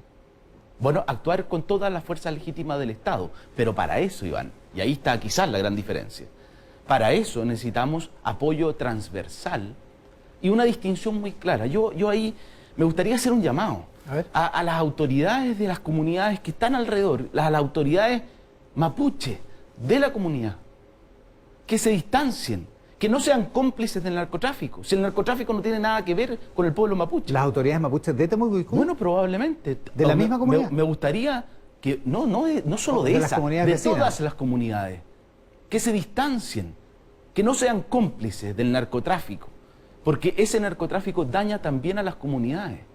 Yo escuchaba el otro día a la abogada de Jorge Huenchullán, que decía, aquí se aplica la legislación indígena. Bueno, que se aplique y que los loncos se distancien de algo que no tiene nada que ver con el pueblo mapuche como es el narcotráfico. Hay una cosa que surgió esta semana que se publicó, se dio a conocer, o circuló entre los medios, la orden de detención por la que actuó PDI Carabineros ese día sin éxito. Y el delito que se imputa es tráfico por pequeñas cantidades, que dista bastante de la descripción que usted hace de narcotraficantes de gran escala, digamos. A ver, Iván, Jorge Huenchullán es uno, y es más, su grupo familiar también son personas que están descritas en la querella que presentamos en junio de este año. 49 personas que nosotros creemos involucradas en una organización delictual dedicada al narcotráfico. Ya, pero aparentemente no se lo han podido convencer al juez, porque el juez dice, por lo que mando a detenerlo, y no le permito ni siquiera allanar la casa, solo quiero que lo detengan en Temuco y es por tráfico por pequeñas cantidades. Eso es lo que dice la orden de detención. Bueno, efectivamente, Iván, y por eso nosotros hemos sido bastante críticos de las resoluciones judiciales en el último tiempo ahí. Podríamos haber tenido a Jorge Huenchullán detenido sin violencia. ¿Por qué? Porque Jorge Huenchullán llegó a un hospital contagiado de COVID. Nosotros compartimos el que se recuperara plenamente de su enfermedad antes de proceder a cualquier cosa. Pero cuando estaba recuperado, le dijimos al tribunal, junto con la fiscalía, es hora de detenerlo y ponerlo a disposición de la justicia para que responda. ¿Para que responda de qué, Iván? Para que responda del narcotráfico, para que responda de los bienes que tiene, las camionetas de alto valor, la construcción de una piscina en Temucuicui, todo declarando un ingreso de menos de 300.000 pesos. Entonces, la verdad es que yo esperaría una acción de todo el Estado que dé cuenta de la gravedad de los hechos que allí se detectaron. Ya, pero es que suele pasar esto con las resoluciones judiciales, porque una posibilidad es que el juzgado se equivocó y no le hizo caso, y otra posibilidad es que el gobierno no fue capaz de convencer al juez, o a la jueza en este caso. Pero Iván, se conocieron por televisión las grabaciones del mismo día 7 de enero cuando ingresó la PDI a Temucuicui, en que Jorge Huenchullán llamaba a su pareja para decirle que esconda esas cosas, las armas y la droga. Y déjeme decirle algo, de nuevo, para evitar la violencia que está presente no solo en la macrozona sur, hay que apuntar a las fuentes, y generalmente están asociadas a lo que nosotros denominamos la tríada drogas, armas y violencia. Porque salgamos de Temucuicui y vamos, por ejemplo, a Coyipulli, donde hace pocos días se conoció el caso de un secuestro con tortura, Iván. ¿Y qué es lo que estaba ahí de nuevo? ¿Cuál era la causa de esa situación? Armas y marihuana. Armas y droga. Entonces, al final, tenemos que ser muy claros, y por eso mi llamado. Tenemos que ser muy claros en separar los problemas. Contra el narcotráfico, el Estado debe emplear, y no solo el gobierno, el Estado, la Fiscalía, el Poder Judicial, el gobierno desde el Ejecutivo, todos los servicios públicos deben poner todas sus capacidades para que el narcotráfico no acalle, no atemorice a esas comunidades. Ya, usted está intentando separar esto absolutamente de la causa mapuche, ¿así lo ve? Así, yo lo veo. Totalmente separado. Absolutamente. Ya, ahora, independientemente de eso, aunque sea narcotráfico puro y duro, en la práctica lo que hay es un Estado que es incapaz de hacer imperar la ley en esa zona, en ese territorio. A ver, o sea, Iván, digo, es una mala semana para el Estado de Derecho, así como están las cosas. A ver, Iván, yo creo que el Estado de Derecho se juega con las reglas de la democracia, y por lo tanto aquí hay órdenes judiciales y las policías actúan conforme a sus protocolos. ¿Y por qué te digo esto? Porque obviamente cuando al frente tenemos personas que no tienen ni un segundo de duda de disparar a matar con armas de alto calibre, con armas de guerra, pero en cambio las policías tienen que utilizar las armas solo en legítima defensa o para el cumplimiento de su función, no son iguales las condiciones. Y yo creo que está bien que no lo sean. Nosotros tenemos que actuar con las reglas del Estado de Derecho. Y, por lo tanto, a esa persona que se le acusa de un grave delito, bueno, se le va a poner a disposición de un tribunal sano y salvo para que sea ese tribunal el que juzgue, conforme a las pruebas, conforme a esas grabaciones, conforme a esa droga que se incautó en su casa, conforme a todo ese patrimonio que es inexplicable, bueno, que el tribunal juzgue cuál es la responsabilidad que le cabe. Eso es lo que corresponde en un Estado de Derecho. Y por eso, Iván, a propósito de lo mismo, se han duplicado los hechos de violencia, pero se han cuadruplicado el número de detenidos que hemos tenido en la macrozona sur. O sea, se están obteniendo resultados. En ese mismo sentido, le quiero mostrar una declaración del diputado Miguel Mellado, que es autor de un proyecto que propone una recompensa económica, recompensa a cambio de información por los hechos de violencia. Esto dice el diputado Mellado. Hemos presentado, junto con los parlamentarios Jorge Radger, René Manuel García y Diego Paulsen de la región de la Araucanía, un proyecto de ley donde le entregamos facultades al presidente de la República para otorgar recompensas en beneficio de aquellas personas que aporten antecedentes para esclarecer, sancionar los crímenes de delitos de terrorismo, usurpación y otros en las provincias de la Araucanía y el Biobío. Ya, ahí está, el diputado Miguel Mellado. ¿Qué le parece? A ver, yo te diría, la idea del proyecto es muy coincidente con lo que hemos propuesto, Iván, en otros proyectos de ley que están en tramitación. Dos ejemplos. Un proyecto de ley que apunta a modificar la ley 20.000 contra el narcotráfico. ¿Cómo? Apuntando al patrimonio.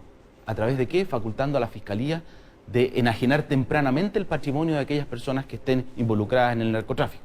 O otro proyecto, que lo ingresamos hace pocos meses, sobre criminalidad organizada, cómo combatir el crimen organizado, que apunta justamente a lo que decía el diputado Mellado y al objetivo que buscan, que es la colaboración eficaz o los agentes colaboradores que pueden permitir tener mejor prueba para poder realmente determinar las responsabilidades de quienes están involucrados en este tipo de delitos. Ya, y si es coincidente, ¿el gobierno lo patrocinaría, lo respaldaría?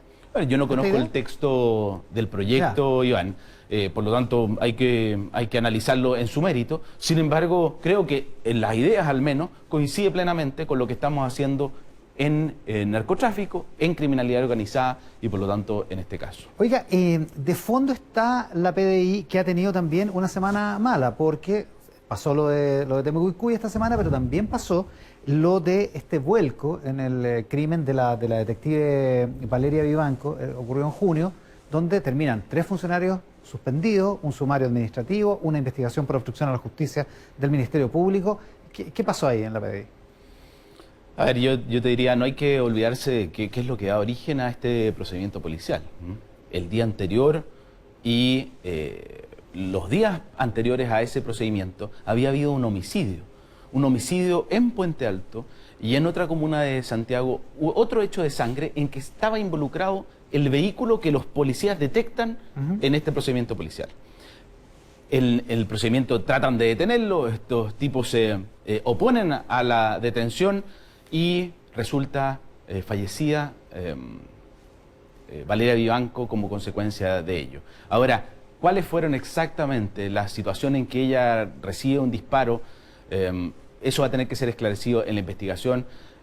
Por los antecedentes que hay, puede que haya sido un disparo de la propia PDI, pero Iván, este era un procedimiento policial justamente para abordar un homicidio del día anterior. Y creo que, lamentablemente, algo que quizás se soslaya, los riesgos que tiene la actuación policial son estos: exponerse a un disparo frente a un procedimiento policial altamente violento. Ya, pero que haya habido un vuelco y que el informe que provoca ese vuelco haya estado 40 días guardado en el cajón de un escritorio de alguien. Sí, a ver, llama la atención, digamos. O sea, hay algún problema ahí, ¿no? Eso dejémoselo al sumario administrativo, a la investigación. ¿Cuáles son las razones? ¿Qué información le ha dado el director de la PDI, Sergio Muñoz? A ver, hemos estado en permanente conversación con el ministro Delgado y el director de la PDI. El sumario interno están dando por cuáles fueron las razones por las cuales las personas en su momento procedieron, cómo lo hicieron y por qué las distintas pericias se demoraron cuánto tiempo cada una de ellas. Y la verdad es que hay pericias que son contradictorias y por lo mismo lo importante es que se esclarezca y que termine la investigación. Iván, yo en esto hay que ser prudente, esperemos la investigación y una vez que se aclare, bueno, se tomarán las medidas. Por lo que le entiendo entonces, hasta ahora, lo que ha transmitido el director de la PDI al gobierno, al ministro Delgado y a usted, es satisfactorio, hasta los antecedentes que tiene hasta ahora. Lo que nos ha transmitido el director de la PDI es que él espera esclarecer cada una de las circunstancias en el sumario administrativo y colaborar con el fiscal para que en la investigación también se haga. Subsecretario, estamos con el subsecretario Juan Francisco Gali, subsecretario del Interior. Hay otra situación que se vuelve repetitiva, que es la de los desórdenes en el centro, y ya estamos bajando tanto los estándares que nos alegramos porque el viernes en Lastarria no sufrió ningún ataque. Pero hubo desórdenes, hubo violencia, hubo barricada y hubo incendio de paraderos. Igual el viernes pasado, igual que el viernes anterior, aunque aparentemente en menor escala porque no hubo esta sonada contra un barrio turístico como el barrio Lastarria. Estamos bajando harto los estándares, parece. Bueno, pero es que yo tiendo a coincidir contigo. Los estándares, el subsecretario del Interior. No, no, los estándares se bajan, pero ¿por quién? Si nosotros hemos sido permanentes y quizás reiterativos, Iván, en las señales y en los discursos. Nosotros combatimos la violencia desde el principio, desde que era muy intensa hasta ahora. Y por lo tanto hemos sido muy claros en que la violencia no es el camino.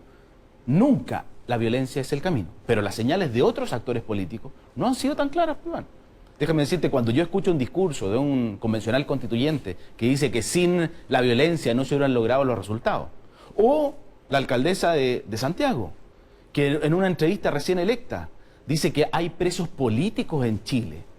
Bueno, ese proyecto de ley de indulto, ¿a quién indulta, Iván? ¿A quién declara impunes? Bueno, a esas personas que hicieron exactamente lo mismo que los que ingresaron al barrio de Las Tarrias hace 2 viernes atrás.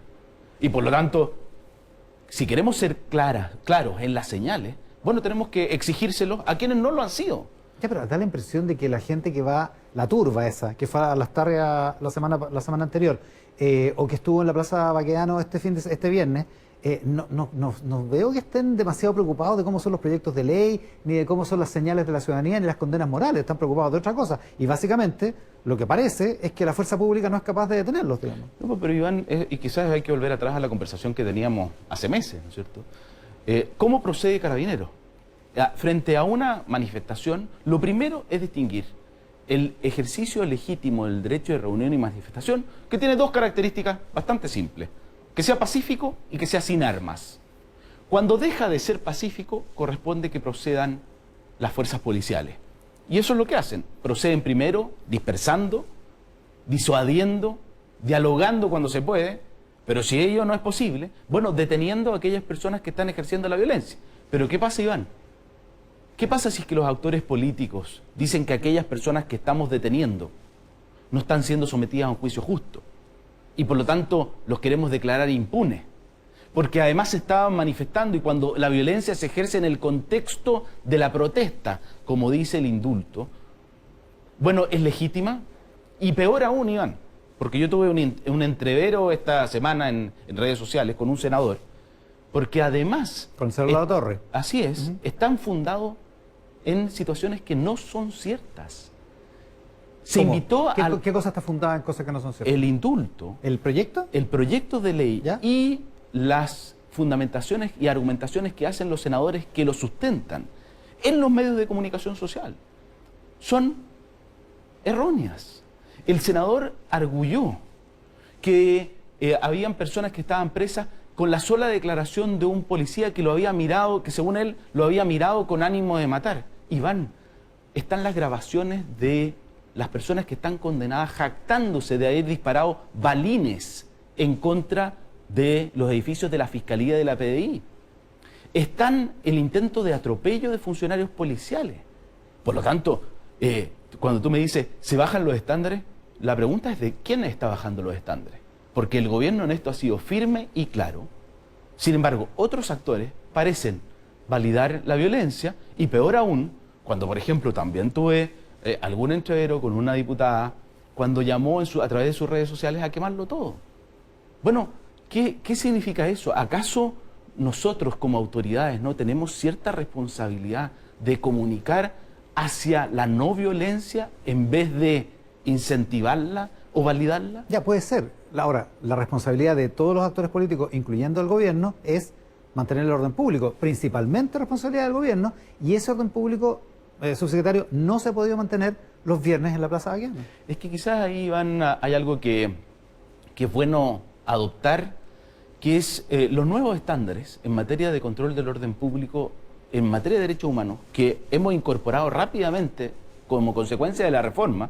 Piensa que la reforma tiene 4 ejes, uno de institucionalidad y gobernanza, otro de formación y carrera, un tercero de modernización de la gestión, pero el más relevante y urgente era control del orden público con pleno respeto a los derechos de las personas. ¿Y eso qué implica? Que no se puede actuar preventivamente, Iván, en el control del orden público. Uno no puede presumir que va a haber violencia en una manifestación y por lo tanto disolverla. Lo que corresponde es respetar el derecho de las personas de manifestarse, reunirse pacíficamente, y solo cuando ellos actúen con armas o ellos actúen violentamente, lo que procede es que la policía los disuelva. Oiga, a propósito de armas, antes que se nos acabe el tiempo, lo cambio de tema.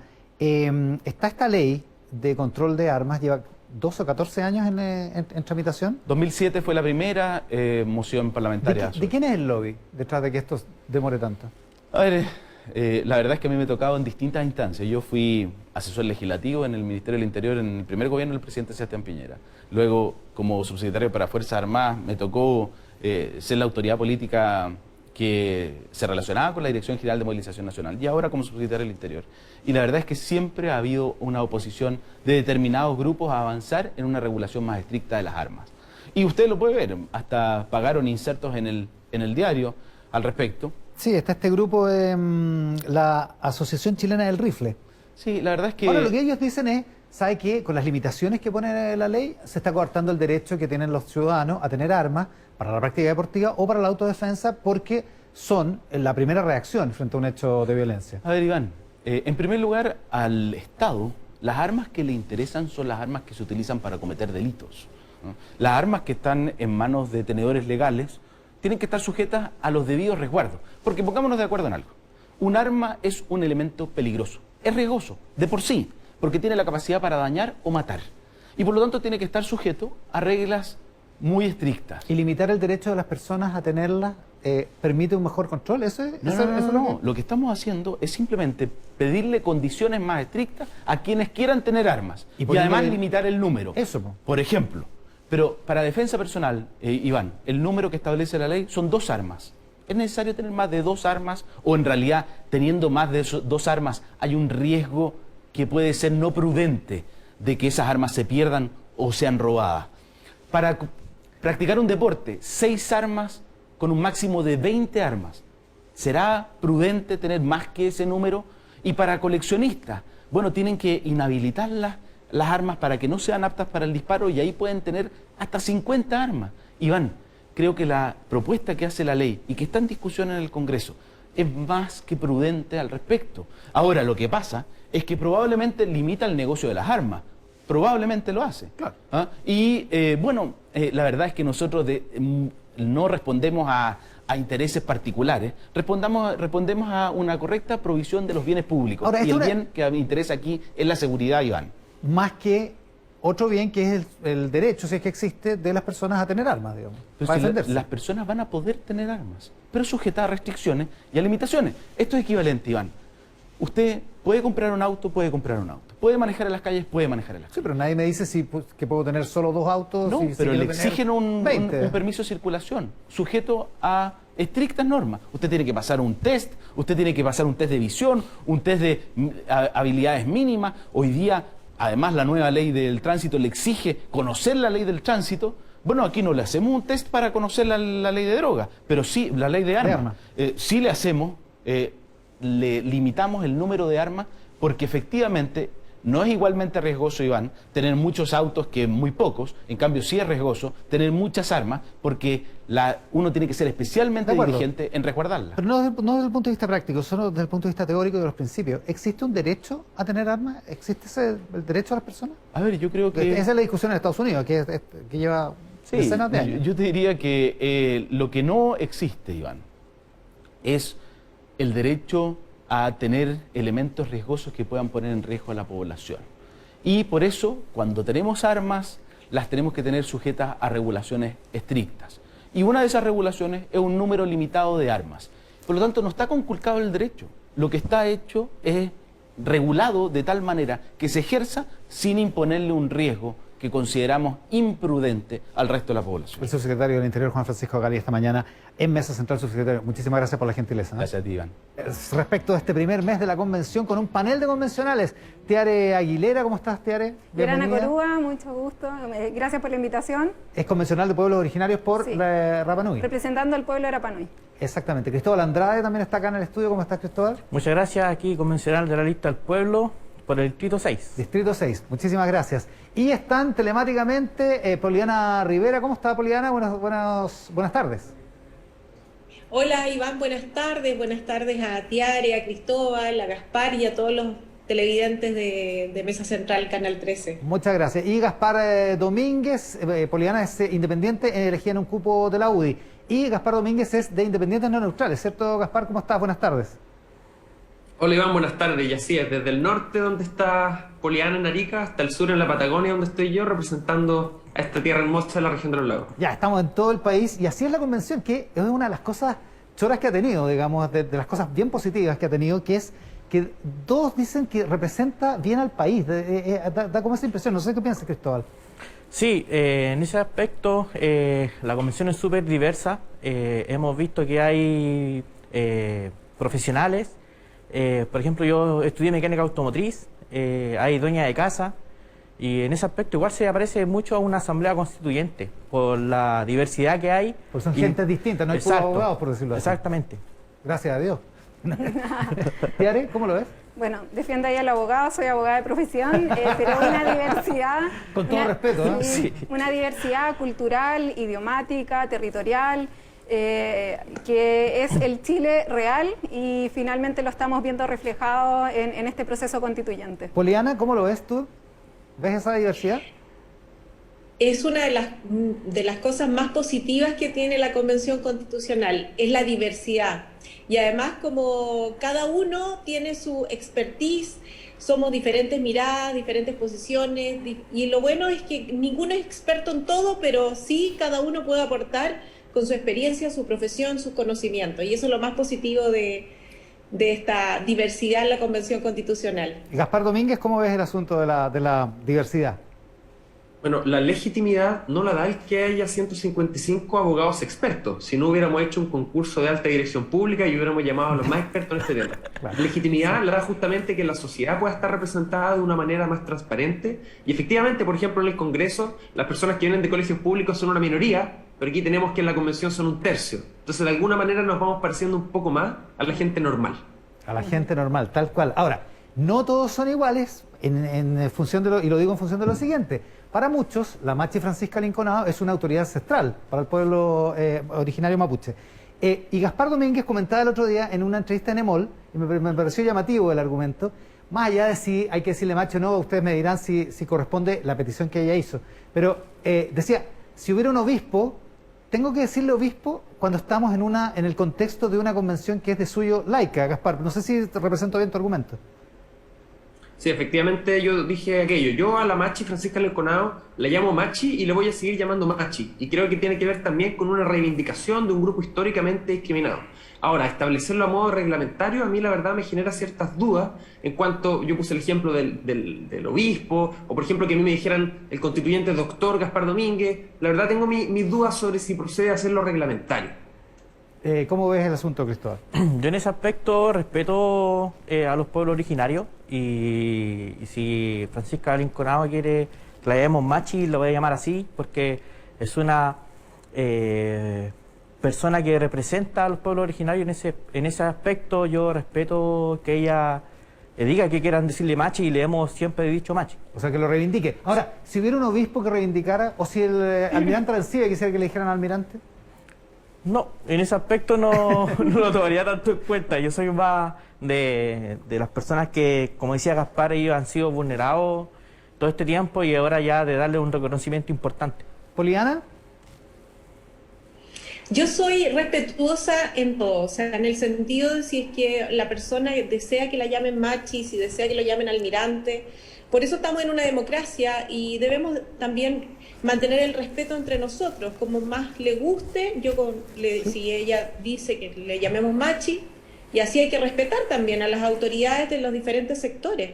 Siempre uno debe dirigirse hacia el otro con respeto. Eso es lo primordial para mantener justamente lo que queremos en la convención, que es lograr este ordenamiento, estos acuerdos. Si logramos el respeto entre nosotros, vamos a poder llegar a acuerdos. Tiara Aguilera, ¿cómo ves? Sí, bueno, yo como representante del pueblo Arapanui, dentro del pueblo Arapanui hay distintas religiones, o sea, tenemos evangélicos, católicos, mormones, pero las autoridades tradicionales son distintas y uno tiene que diferenciar acá. Nosotros O sea, no son como autoridades religiosas sí, propiamente tal. Sí, una cosa son las autoridades tradicionales, que yo entiendo que ese es el rol que cumple la Machi, y dentro del pueblo Arapanui nosotros también tenemos autoridades tradicionales y eso son para todo el pueblo Arapanui, pero bueno, las religiones es algo totalmente distinto, entonces yo creo que también respetando la idiosincrasia de cada pueblo, aquí son pueblos muy diversos, entonces yo entiendo en ese contexto que la Machi simboliza lo que es una autoridad tradicional muy distinto a lo que es un obispo. Ahora, hubo controversia esta semana en este mismo asunto. Yo no es que quiera poner el acento en las controversias, pero ya que hablamos de las cosas positivas de la convención, hablemos de las que llamaron la atención precisamente por lo otro, que es a partir de la presencia del almirante Arancibia en la Comisión de Derechos Humanos. Vamos por esa parte primero y después seguimos a la controversia que tuvo con la Machi, que se dio con la Machi Francisca Linconao y esa presencia. ¿Qué te parece? ¿Por qué crees que el almirante Arancibia quiere estar en la Comisión de Derechos Humanos, Cristóbal? Yo creo que, bueno, el almirante Arancibia es un convencional más de la Convención Constituyente, fue elegido popularmente. En ese aspecto yo creo que lo hicieron con su qué para estar en la Comisión de Derechos Humanos, porque igual hay muchas personas que están súper todavía sensibles con el tema de derechos humanos, lo que pasó en dictadura, y yo creo que ese tema ha molestado mucho a los pueblos de Chile en este aspecto, y yo creo que debe verse, debe estudiarse bien el tema, si él debe pertenecer ahí o debe salir. Poliana Rivera, ¿cómo lo ves?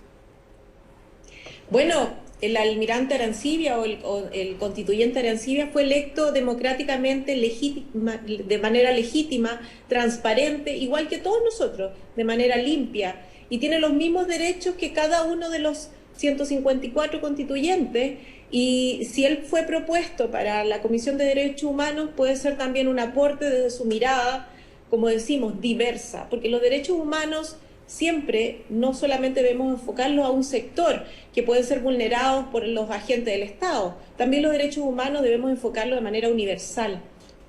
Todos los chilenos tenemos derechos humanos y se deben defender los derechos humanos de todos los chilenos.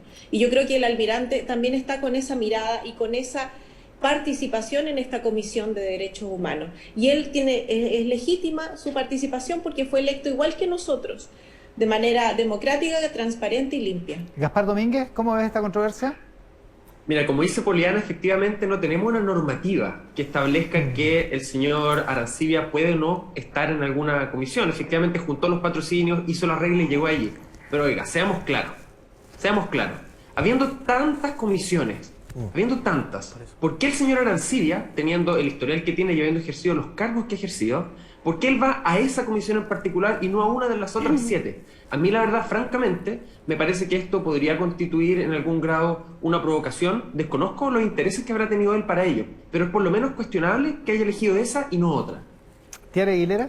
Sí, yo lo primero que quiero señalar es que cada comisión tiene autonomía y hay que respetarlo. Yo formo parte de 2 comisiones no de derechos humanos, sin embargo, uno también obviamente hay que reconocer que esto es un tema bastante complejo, muy sensible, muy polarizado además, y también, como señala muy bien Gaspar, no existen reglas que puedan restringir de alguna forma la participación en alguna de las comisiones. Pongo por ejemplo, descentralización. Solamente pueden participar personas que habitan en los distintos territorios, no alguien de la capital, por ejemplo, o en consulta indígena. Solamente pueden participar miembros de los distintos pueblos originarios, no. Entonces, como no hay normas genéricas para hacer algún tipo de restricción, a mí me parece muy preocupante que seamos nosotros, los compañeros, quienes empecemos a vetar. Sin embargo, se tienen que establecer y se tiene que conversar. Esta es una tremenda oportunidad país para tocar el tema de los derechos humanos, para informar y para que debatamos en conjunto un tema que es particularmente sensible para nuestro país. Ahora, se dio la controversia a partir de la intervención de otra convencional, Ruth Hurtado, que recuerda que hay mucha gente a la que le molesta que la Machi Francisca Linconao esté en la misma Comisión de Derechos Humanos. ¿Qué te pareció esa parte de la controversia, Cristóbal Andrade?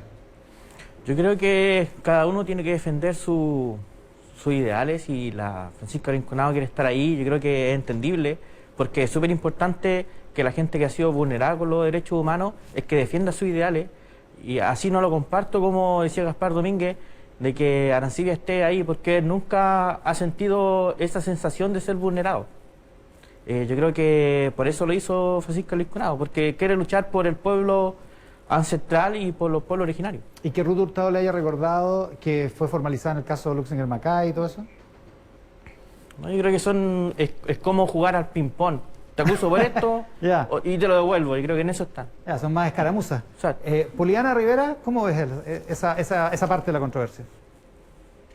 Bueno, ella tiene también un legítimo derecho de estar en la Comisión de Derechos Humanos, valga la redundancia, y al igual que el almirante, independiente de lo que se haya señalado del caso de Luxinger Macay, su posible participación, pero ella fue electa también de manera democrática, transparente, y desea estar en la Comisión de Derechos Humanos.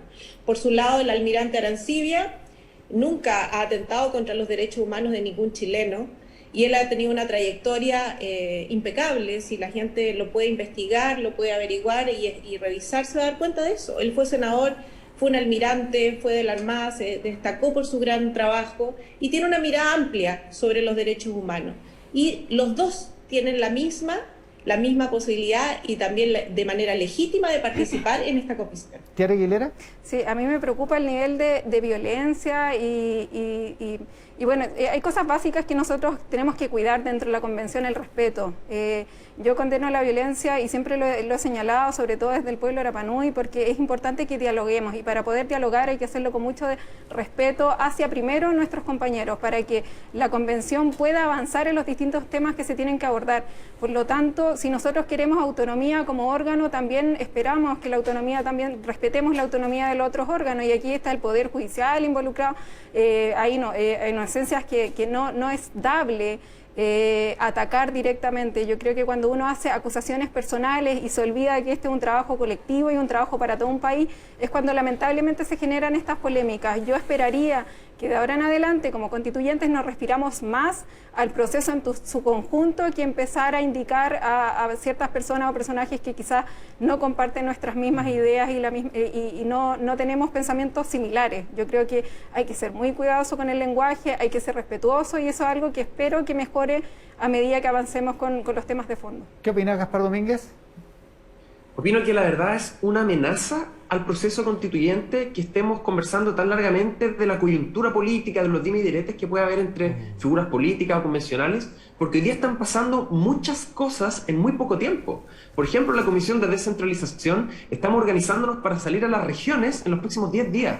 Entonces están pasando cosas tremendas, cosas muy importantes, y creo la verdad que muchas veces centrar la atención en estas discusiones que pueden o no ser legítimas, nos desvían de lo importante. ¿Y eso es un error?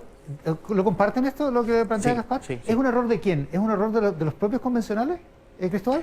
No, yo creo que son un error de algunos convencionales, porque generalmente uno viene a trabajar a la convención, no viene a causar polémica. Yo en ese aspecto siempre estoy centrado en trabajar en la Comisión de Ética, en lo que me pidió los pueblos de Chile en este aspecto, en lo que fui elegido. No voy a causar polémica, no voy a hacer un show mediático, solamente voy a dedicarme a trabajar y a entregarle la mejor constitución a los pueblos de Chile en este aspecto. ¿Y las condiciones objetivas del trabajo han cambiado, han mejorado? Porque se habló mucho, se habló harto. La propia presidenta de la convención dijo que no tenían dónde almorzar, que la gente estaba bajando de peso. En fin, ¿ha mejorado esa situación, Poliana Rivera?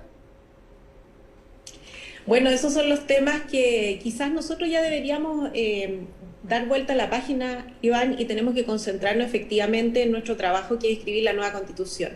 Son temas que ya vivimos este primer mes y ya se están solucionando. Incluso ya hace 2 semanas atrás estamos trabajando en comisiones que son transitorias, pero sumamente importantes para que comience a funcionar la Convención Constitucional, y como señaló la mesa, ya entrar de lleno en los temas constituyentes, Claro. lo que es la creación de esta nueva Constitución. Pero lo que ya pasó, Iván, yo creo que eso ya darle vuelta a la página, eso ya se está solucionando y ahora estamos concentrados en estas comisiones. Lo que sí estoy totalmente de acuerdo con Tiare, que nosotros los convencionales no debemos permitir ni aprobar ni estar de acuerdo con ningún tipo de violencia. Tenemos que también respetarnos y no. Si vamos a escribir una nueva constitución, tiene que ser basado en eso, la libertad, el respeto, la libertad de expresión, la libertad de información y el derecho a expresarnos. Gaspar Domínguez.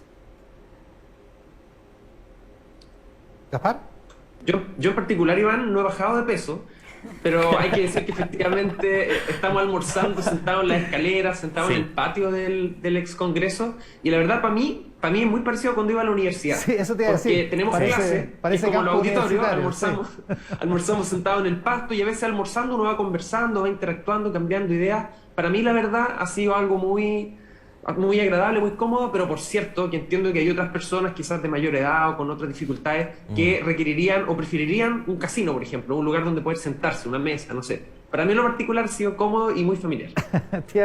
Bueno, yo destaco el trabajo realizado hasta el momento por la presidenta de la convención junto al vicepresidente, y además ahora se suman 7 nuevas vicepresidencias adjuntas que van a colaborar con este trabajo de articulador entre el trabajo en pleno, la mesa directiva y las distintas comisiones, que hay que recordar que son 8 comisiones en temas muy relevantes.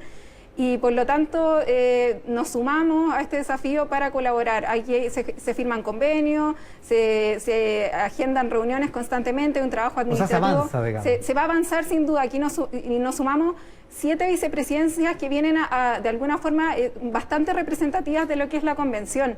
Aquí se suman distintos partidos políticos, representantes de escaños reservados, movimientos sociales, lista del pueblo. Por lo tanto, hay que destacar que esta nueva vicepresidencia, esta mesa directiva ampliada también va a colaborar y se va a mejorar sin duda, y eso esperamos. Se va a mejorar el trabajo que está haciendo hasta el momento, que le tocó bastante complejo sin duda a la presidenta con el vicepresidente, y hay que señalar que esto partió de cero, o sea, sin ninguna reglas definidas, se tuvo que ir armando bastante sobre la marcha, y nadie con los sabía tiempos cómo, muy nadie sabía acotados. cómo, digamos. Claro, y además no es menor, no olvidemos que estamos enfrentando una pandemia de proporciones a nivel global, entonces eso también, los aforos, cómo se funcionan, el separar las salas, todo eso requiere una logística que no es menor.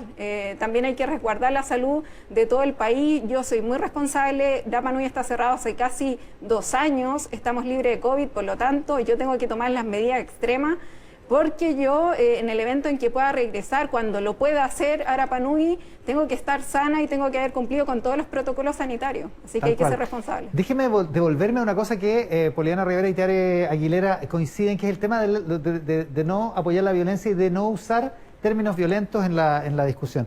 Porque muchas veces cuando se ha criticado, hay convencionales, la propia presidenta de la convención, que dice: aquí hay racismo, cuando se le ha criticado a ella o a la Machi Francisco Lisconado. O sea, la acusación de racismo, la acusación de incitación al odio ha proliferado harto cuando se critican algunas cosas que se dicen. Gaspar Domínguez, ¿tú crees que efectivamente hay racismo en algunas críticas que se han hecho y hay incitación al odio en algunas críticas que se han hecho al interior de los debates de la convención?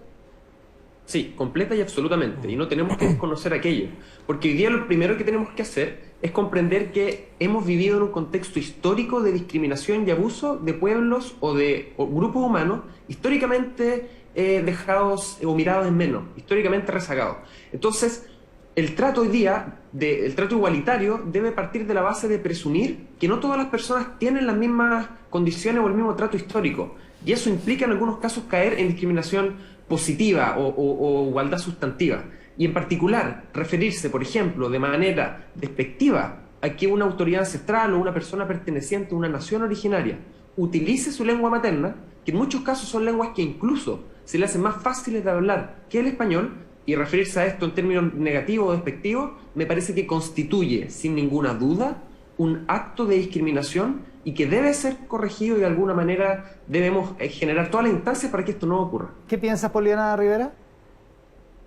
Bueno, yo soy muy respetuosa en ese sentido de cómo nos tenemos que comunicar y dirigirnos entre los convencionales, siempre con respeto y por supuesto yo también respeto mucho los pueblos originarios, sus tradiciones, son pueblos ancestrales que también son son desde el inicio de nuestro territorio. Y también entre nosotros, los mismos convencionales, tenemos que dirigirnos de manera respetuosa. Eso debe marcar de todas maneras la tónica de la convención, y espero que ahora este nuevo mes que comenzamos agosto sea una mirada distinta. Yo estoy con una mirada más optimista, que vamos a concentrarnos en hacer nuestro trabajo, que nos vamos a empezar a llegar a juntarnos para poder llegar a los acuerdos y comunicarnos entre nosotros, relacionarnos entre nosotros para hacer el trabajo que están esperando los chilenos. Eso es lo más importante. Pero sí, yo insisto, yo no estoy de acuerdo con ningún tipo de violencia. También es importante, Iván, que estuvimos prácticamente 2 días discutiendo la libertad de los presos de la revuelta en la Convención Constitucional, temas que no son atingentes a nosotros y que también tienen que ver con temas de actos violentos que se efectuaron en octubre del 2019. Entonces son temas que también tenemos que tener mucho cuidado nosotros los convencionales en qué nos estamos metiendo. Nosotros tenemos nuestro trabajo y en eso nos debemos enfocar. Ya, está Cristóbal Andrade, que es de la lista del pueblo. Acá está Tiare Aguilera, que es representante del pueblo Rapa Nui en Cupo de Pueblo Originario. Y me encanta, quiero saber la opinión que tienen respecto de este asunto. Me encantaría escucharlo al tiro, pero tenemos que irnos al corte, así que quedan pendientes para el siguiente bloque a nuestro panel de convencionales. Estamos con Poliana Rivera y con Gaspar Domínguez en vía telemática, acá en el estudio con Cristóbal Andrade y con Tiare Aguilera, que tenían la palabra porque estábamos con el tema de si había habido o no racismo en algunos debates en la convención, en algunos dichos de algunos convencionales. Tiare, ¿qué piensas tú de eso? Sí, pero yo voy a hacer una invitación. Chile siempre se ha comparado en términos comerciales con Nueva Zelanda. Yo los invito también a ver lo que hace Nueva Zelanda al respecto de la incorporación del pueblo maorí. Los saludos en maorí son protocolares, es algo que hacen todos los ministerios, incluso la primera ministra, que para mí es un tremendo ejemplo de una política. Y además Macron hace poco visitó la Polinesia Francesa, el mandatario de Francia, y él saludó en tahitiano a los marquisianos, a los tahitianos, hace un esfuerzo también por reconocer esta diversidad porque son derechos humanos. Eso es lo que nosotros debiésemos aspirar como sociedad, así que hago la invitación a que miremos lo que está ocurriendo en el resto del mundo. Ese debería ser el estándar, sí. ¿Cierto? Cristóbal Andrade, hubo una alusión de Poliana Rivera respecto de que pasaron 2 días discutiendo sobre el indulto a los presos tras el estallido social. ¿Qué piensas tú? Bueno, yo creo que la convención igual debe pronunciarse de varios temas. No tenemos que dejarnos ajenos a la realidad que está pasando en Chile. Y el tema del indulto de los presos políticos es súper importante porque hay familias que están sufriendo, hay personas que no tienen antecedentes penales, incluso personas que tuvieron estudios universitarios que están presos en este momento. Y yo creo que ese tema fue súper importante haberlo hablado. Lamentablemente no hemos recibido respuesta. Yo creo que el Poder Constituido debe pronunciarse al respecto, porque igual nosotros como convencionales es un puesto importante para la historia de Chile. Esto es nuevo, no se ha visto nunca. Yo creo que cada vez que nos pronunciemos de algo también se merece un respeto y una respuesta a lo que mencionamos en esa carta. Que no quede nada, digamos. Exacto. Poliana Rivera, ¿cómo ves este asunto? Tú planteaste el tema. Sí, lo que pasa es que podemos pronunciarnos, Cristóbal, pero no dentro de la convención, porque nuestro trabajo es escribir una nueva Carta Magna y no podemos perder 2 días para estar de acuerdo con una declaración que vamos a presentar al Parlamento sobre la libertad de personas que estuvieron en la participación de esta revuelta de octubre de 2019, donde sabemos, pero sí está en investigación, de que algunos atentaron contra la vida de otras personas, manejaron armas molotov, también atentaron contra la propiedad privada de manera destructiva. Entonces, por eso, insisto, nosotros los convencionales debemos rechazar todo tipo de violencia. Si vamos a escribir una carta magna, tiene que ser una carta magna donde sabemos que tiene que primar la libertad, tiene que primar la paz, la tranquilidad, la seguridad, que el Estado garantice muy bien a todos los chilenos. ¿Hay algún problema con tu micrófono? Lo vamos a tratar de solucionar de inmediato. Gaspar Domínguez. Sí. ¿Aló? Sí, ¿Aló? ¿Tu opinión de esto? Bueno, la verdad, hay que comprender que la Convención Constitucional nace en un contexto de una crisis económica, política, social y sanitaria. Y en este contexto de crisis no podemos desconocer lo que está pasando alrededor. Y en ese sentido creo que fue justa y necesaria la manifestación explícita de la Convención Constitucional presentando una posición sobre los presos que fueron apresados en el contexto de la revuelta social. Pero además, Iván, yo quiero precisar que esta carta era explícita en respetar los límites de los poderes del Estado. Tenía un párrafo en donde lo precisaba. Entonces, que no hay que escandalizarse. Es natural que sometamos o que expongamos una posición política respecto a lo que originó la Convención Constitucional. Lo que sí es importante hacia adelante, que cuando construyamos un nuevo sistema de justicia, por ejemplo, en la Convención Constitucional, nos hagamos cargo también de las debilidades que tiene este sistema y que hacen, por ejemplo, que un policía que dispara a los ojos a una persona hoy día esté libre, y que una persona como Felipe Santana de mi región, por haber prendido posiblemente haber prendido una puerta de una iglesia, esté condenado a 7 años de privación de libertad. Ya. Oye, nos queda súper poco tiempo, pero les quiero comentar una entrevista que aparece hoy del Pato Fernández, que es colega de ustedes, en las últimas noticias, una entrevista de Juan Diego Montalva, y él dice, viendo el ritmo al que estamos avanzando, es posible tener una propuesta de constitución en 12 meses. ¿Qué es lo que hay que hacer para que eso resulte, Tiare? Sí, yo estoy muy contenta del trabajo realizado. Hay que visibilizarlo. Aquí las comisiones han funcionado bastante bien. Muchas de las decisiones que se están tomando hoy en día son por unanimidad. Son 8 comisiones que vamos a tener propuestas en muy poco tiempo. Ya a fines de mes vamos a tener propuestas con respecto al reglamento, descentralización, derechos humanos, comunicación, participación, consulta indígena, entre otras materias. Ética, que es fundamental. Por lo tanto, los plazos, o sea, si nosotros comparamos también lo que ocurrió en otros procesos constituyentes, hay reglamentos que se demoraron 6 meses, el de Bolivia, por ejemplo, no un buen ejemplo. Sin embargo, nosotros ya en un mes vamos a poder contar con un reglamento que eso es lo basal para poder funcionar, cómo vamos a funcionar, cómo vamos a sesionar, los quórum, etcétera. Y después tendremos los 8 meses correspondientes para que se podrán ampliar por 3 meses más. Entonces son tiempos muy agotados, pensando también que hay un trabajo de participación ciudadana que tiene que ir en paralelo, pero yo también estoy muy esperanzada de que lo vamos a lograr en el tiempo acordado. Cristóbal Andrade, la misma pregunta. ¿Qué es lo que hay que hacer para lograrlo en 12 meses? ¿Qué es el tiempo máximo? Sí, yo creo que lo hemos hecho bien. Este tema de las comisiones abre un poco más rápido el trabajo. Estas 8 comisiones que estamos haciendo están trabajando de lunes a viernes, incluso sábado hasta domingo. ¿Allí estaba funcionando la de reglamento? La de reglamento, sí, estuvo funcionando ayer a las 9:30 de la mañana. Y eso igual es súper importante que la gente lo sepa, que estamos trabajando a full para que ya en estos 17 días que quedan podamos tener un reglamento ya definitivo que nos abre la puerta para empezar a hablar sobre las normas constitucionales, que la gente está súper entusiasmada y se ve la incidencia, porque mucha gente pregunta ¿cuándo vamos a empezar a hablar del agua? ¿Cuándo vamos a empezar a hablar de la vivienda? De los temas de fondo. Exacto, ¿no? Los temas de fondo. Y en ese aspecto igual le pido a la gente paciencia, porque igual estamos trabajando a full y creo que este tema de las comisiones ya se está avanzando, y obviamente todas las propuestas que llevan las comisiones se tienen que votar en pleno. Y las reglas son muy importantes. Tenemos menos de un minuto, en 30 segundos, por favor, Poliana Rivera y Gaspar. Poliana, ¿qué es lo que hay que hacer para que resulte esto en los plazos correspondientes? Bueno, yo estoy en la Comisión de Comunicaciones con Patricio Fernández, hemos hecho un gran trabajo, tenemos un buen equipo, estamos trabajando bastante para poder lograr sacar adelante esta comisión y principalmente no desviarnos en los temas. No hablar más si estamos almorzando o no almorzando, que si hablamos es que de verdad concentrémonos en nuestro trabajo. Ya tenemos que hacer para lo que estamos mandatados.